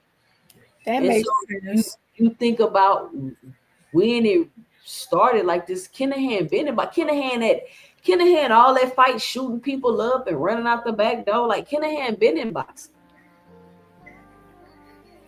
Okay. Yeah, I feel like I feel like when it comes to the Kinahan stuff, I remember like it was this big frenzy, and then it's like it just disappeared out of nowhere. I remember there were warrants, and then I remember Fury tried to get back to the United States, and then he couldn't. It was all this rigmarole, and then suddenly they rounded up Bob. Yeah, I remember. And then and then suddenly out of nowhere, it went away. And then we got like a month or two later, in comes Turkey. And then when you just said the fights, okay, what's worrying me is the fights that you just said he was over, and all of them had some weirdness. Mm-hmm. I'm not accusing anybody of anything, but I'm sorry. As a Wilder fan, a lot of people think, "Oh, Tank's your favorite fighter." No, I grew up as a big heavyweight fan. I love me some Wilder. I understand he has some, technical flaws, but I love me some Deontay Wilder. And I just remember that fight used to be like, I remember that fight and seeing, like, I just remember Wilder to me looking weird. And I remember seeing some things with the gloves, and then everybody was like, "Oh no, y'all tripping. And then suddenly we have another situation where, before that, I'm sorry, AJ versus Ruiz. AJ came out looking all weird. Mm-hmm. I'm sorry. I never forget where I was at that fight, because I had went out with my friends to this little bar downtown watching the fight. I'm like, "What's going on, AJ? Why are you looking all crazy and looking all scared and stuff?" And he looked crazy. And then Spence walked out looking what, Drew? Spence looked out, and I never get my coworker, who's not even into boxing like that. All he watches is Canelo. He said they joked, and he's a Puerto Rican man. He said they were joking that he had already had a fight with, like, maybe his spouse or something, because he had been crying or had went through it. Like, he had already had a fight previously. I don't know, but every fight, it was some weirdness. And that ain't got nothing to do with Bud. Bud did his job. That's not your problem. But I remember that interview, you know how they do that pre-interview? Even though I hate the pre-interviews, there was a time they interview right before, like maybe a hour or so before you went to the ring, 40 minutes before, like during the undercard. And I just remember Spence looking like his eyes were swollen, like he had been crying all night. And his words was like slurring together. And I was like, "What is going on?" And when I saw that, I said, "Oh my God, he ain't about to win this fight." I wish I could tell my boy, "Don't bet on this man." I don't know. I don't know what's going on. I don't know if I don't know what's happening. I don't know what's happening, but I just know that the chances of 3 fights happening and back in the day, I'm not saying weird stuff didn't happen, but I've never seen 3 fights back to back. Wait, 3 fights that close together, that some weird stuff happened. And now you're telling me that the same person was involved with all 3? Yeah. Okay. Look up the article. I want you to look up I don't want you to take my word for it. It's on Discord. Okay. I want you to look up the article. Okay, let me go ahead and create my little. There's other people in the chat that's saying I'm making it up or it's a conspiracy theory. Look up the article. I read the article. Like, I think I just made this up in my head. Again, we're not. I'm not even making. I'm just telling you what I saw. I'm saying it could possibly all be coincidence. It's possible. I don't know. All I know is that stuff was looking weird. So I can say, like, I'm as a Wilder fan. I mean, we have video of that man's glove doing the Uchi Wally bang bang. I'm sorry. I mean, it just, you know what I'm saying? And then when Wilder came out and said he got cheated, they tried to crucify that man. And if you've been a boxing fan for a long time, if you remember, I don't know how old you are, 2 Cent, but I don't know if people remember during the Cotto Margarito days, and Cotto kept saying something was off. And I'll never forget, people made fun of Cotto and talked about he's a crybaby. I felt so bad for Cotto. They trashed this man, making excuses.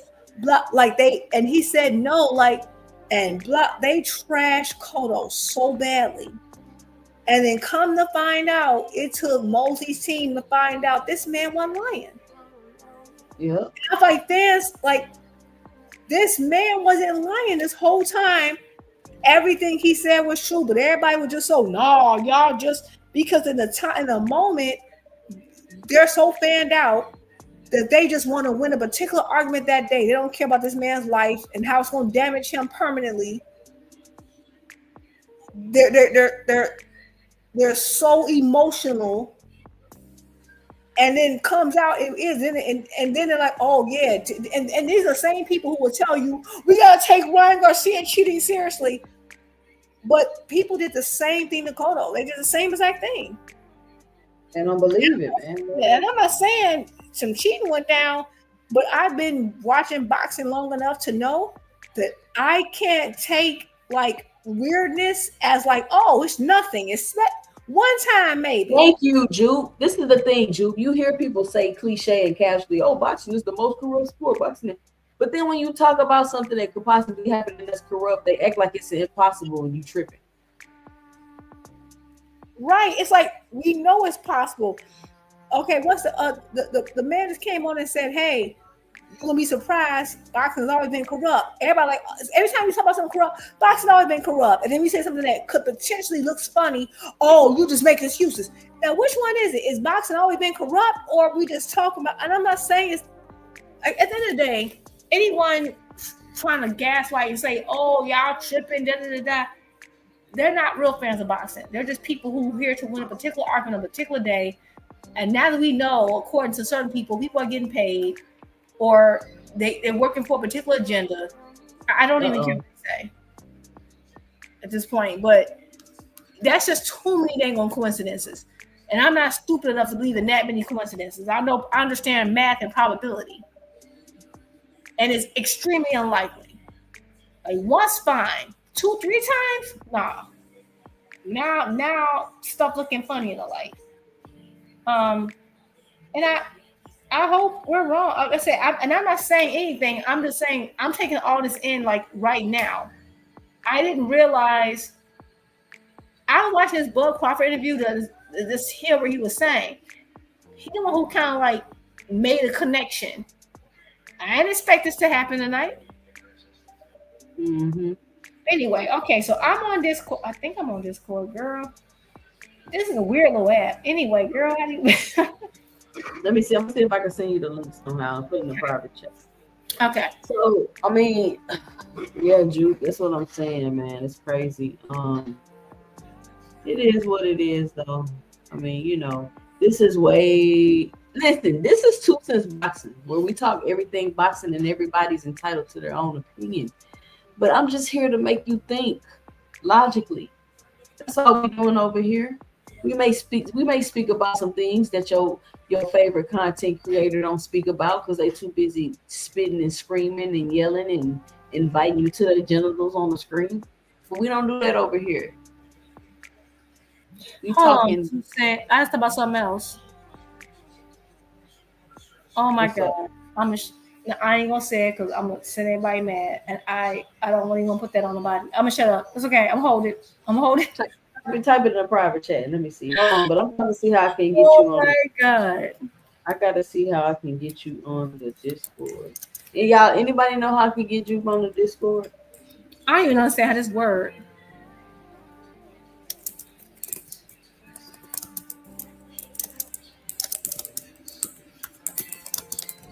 I don't even know how to send you the link, Joe. We'll figure it out later. If I can probably search it if you no, we'll figure it out. We gotta ask. Okay, I'm gonna get it for you. We'll figure it out. But you on IG? No, I was. I do, but I'm in my password. I'm going there. Drew. Oh, for sure. They definitely teamed up for that. They perfected it. You feel me? But you see, so you saw my other comment. Yes, he did. Several. Okay, I'm out. I'm done. Okay.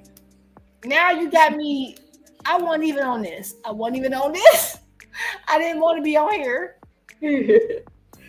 Come on, Juke. I'm telling you, man. It's not a game. It's not a game. But shout out to him. And one more thing, since Mr.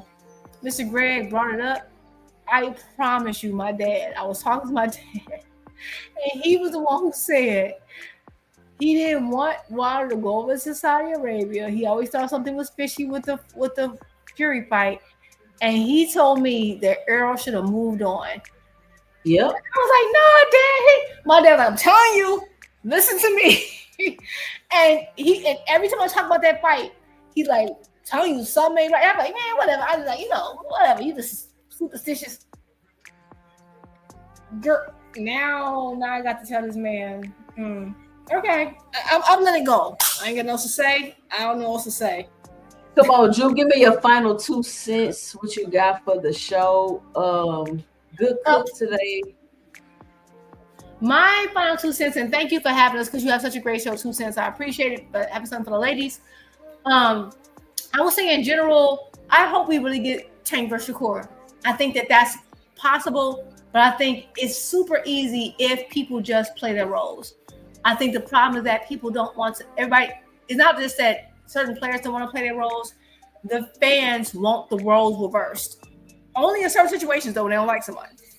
Because I do feel like there's a strategy here, and that strategy goes against what makes that fight easier. As we saw Bud saying, "Oh, I'm a hold. I'm gonna say no," because Bud felt he had the leverage. The difference is that Tank would rather retire than give up any leverage, right? And I respect that.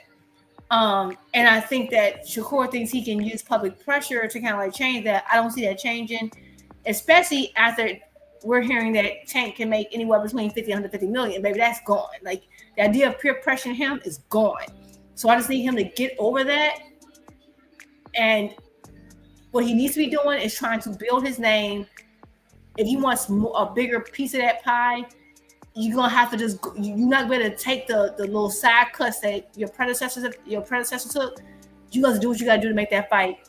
So at this point, I've seen Tank do what he can do to try to make that fight happen. I think that's I don't think that Shakur wants to fight when people think he wants to fight. I think he wants it, but I think he wants it later on because he feels, because again, he has the advantage. He's a younger guy. He's gonna try to age Tank out. Yeah, well, I don't want to say that. I ain't gonna go that far, but he does have the age advantage in this situation. So I don't think he wanted because think about it. If this is the fight you always wanted, you mean to tell me you got Steven Espinosa in your face and you're not on him like that? And he said we reached out, you like, oh really? Well, anyway, later on, what he keeps saying this thing that people aren't catching. What number am I in his contract? Because he wants to be later in the contract. He doesn't want to be first in the contract. It benefits him to be there later because Tank will be bigger. Yep. And you're older. Yep. Let's just be real. That's why he keeps saying, well, where am I in that 7-8 fight deal? That's why he keeps saying that. He's kind of giving up. He's giving you a hint right there. So I just want Shakur to let that go because I feel like you may have missed out on that opportunity already, and I think that you need to take it the very next time they give it to you. All this playing games, you're gonna ruin it, and I'm not blaming Tank for that if you do so. Right? I'm not. But you know what's crazy is I've seen people ask him, who would you rather fight? And then he's like, Lomachenko. And I'm like, bro, you right here. Yeah, he did, and it was okay. They're like, oh, there's nothing wrong with that, and that's why I say it is one-sided, and nothing wrong with saying you want to fight Lomachenko because Lomachenko at the time was a champion as well. That's reasonable because you can't duck a champion for another champion, so it's fine. But it's only a problem if Tank don't do exactly what we want at the time. When it comes to this revelation, but these confirmation of certain contacts, when it comes to certain boxing outfits, I think that Carlos Adames got a point. I think that Tank got it on the money. Mm-hmm. And when he was talking about boxing ain't the same and talking about all this stuff, and another thing people are not talking about, and this is a conversation for another day, is how Tank keeps saying they got Spence when he wasn't it. Remember, he always defends Spence. Yeah, he always defends. It's like that. It's like, oh, I see what y'all. He feels funny style. He feel like that whole team funny style. Yep. and that's why it's got to be on his terms. I understand. It makes sense. And then Carlos Adamson over there, we saw the same thing. Yeah, I can't blame him. Like Tank. Listen, Tank and his team. They know what's up. Like he's not Earl. Stupid. Yeah, it's at this point it's a pattern. Yeah. At this point it's a pattern. Like we can't unsee. I can't unsee it now. Facts. Like it's like the veil has been lifted. Bud ruined it. Yeah, you can only have certain people certain people are involved, and it just so happened that all three people came out looking drowsy. Okay, I'm not saying something happened, but I said Walter was wiping his ass. AJ looked crazy. People were talking about it. Like, what is going on? And it could be nothing. It could just be some type of weird situation that's like one in a million situation. But okay. And they can say, oh, but this person is better. This person is better. Yeah, okay. It's one thing the person being better and could have won. Because I don't care. I said Bud versus Spence. I said Spence versus Bud was 50-50 at their maximum capacity, at their healthiest. So this isn't about if Bud would have won either way. It takes it. That's not what this is about. It's about what we saw and how they looked going in. I'm not about to ignore my eyes because people want to uphold some particular narrative in their mind. I saw it. I didn't even have to say I saw it because when I came to my job, I had a coworker who don't even watch it like that say to me, yo, he had, we were laughing saying he already had a fight. He was on his second fight that night. Was he drinking? Was he this? Was it? Like, casuals saw it. Yeah. Same thing with AJ. Like, okay, good, fine. I'm crazy. Okay. But anyway, thank you for this for the opportunity to be on the live. I had a good time as always. And I'm gonna let you do your thing and get some good sleep. Well, we will talk to you later. I'll talk to you later. All right, shout out Jupe. Thank you for coming up. Jupe always up here cooking, y'all. Shout out Jupe. It is ladies' night. Good cook with Jupe. Great boxing conversation. I mean, we get deep over here, y'all. We don't got the surface level, yell, scream, cap, call each other names. We have legitimate boxing conversations over here. Shout out to Big Dog Willie with the $2 in the super chat. He says Ric Flair versus Tank in a cage, March, fall 2026 back. Shout out Big Dog Willie for the $2 in the super chat. I want to thank everybody for joining me tonight. And listen, if you haven't already, make sure you punch that like and subscribe button.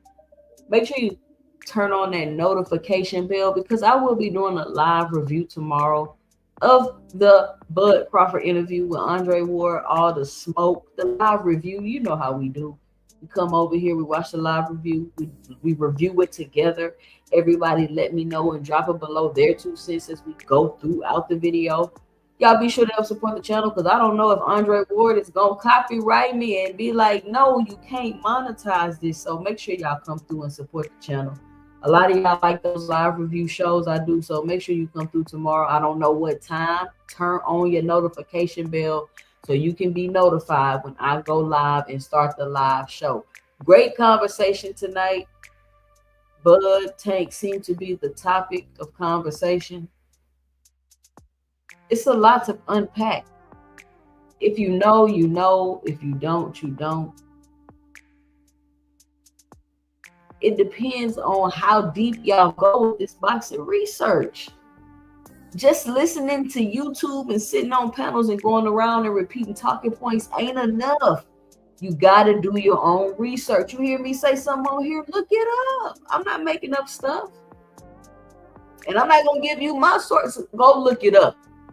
Go do the research, because if I tell you it's a lie, if you look it up and you find the answer, it's going to be the truth. But listen, I'm just here to make you think logically. It's too much emotional stuff going on in the boxing streets. Let's just sit down. Let's have civil conversations, and let's just break this thing down logically and use a little common sense. Recognize when the propaganda is being perpetuated. Recognize when you just ain't being told the truth at all. When you just being told things that don't make any logical sense. The only way some of this stuff makes sense is if you being emotional. And I understand this boxing. I know it's an emotional sport. But y'all on here every day on these panels talking boxing. At some point, you should be past that, in my opinion, just to give my 2 cents.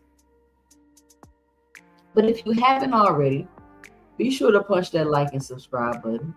If you're listening to the replay of this live, be sure to help support the channel by hitting the Cash App at $2 cents boxing, or hitting a heart with a $sign and leaving a special thanks below. Let me know you appreciate the content and that you are entertained.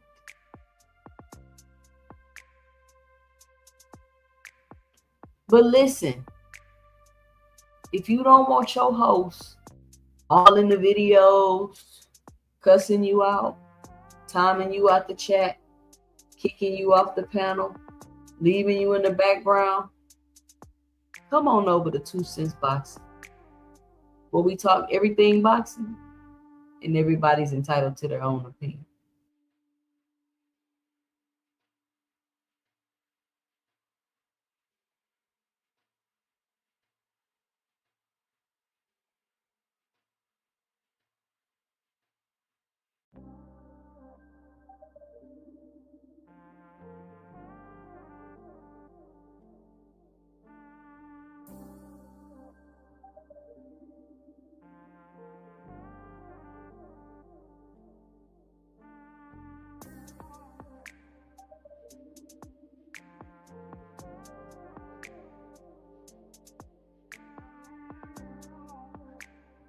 If you're doing good, they got something to say.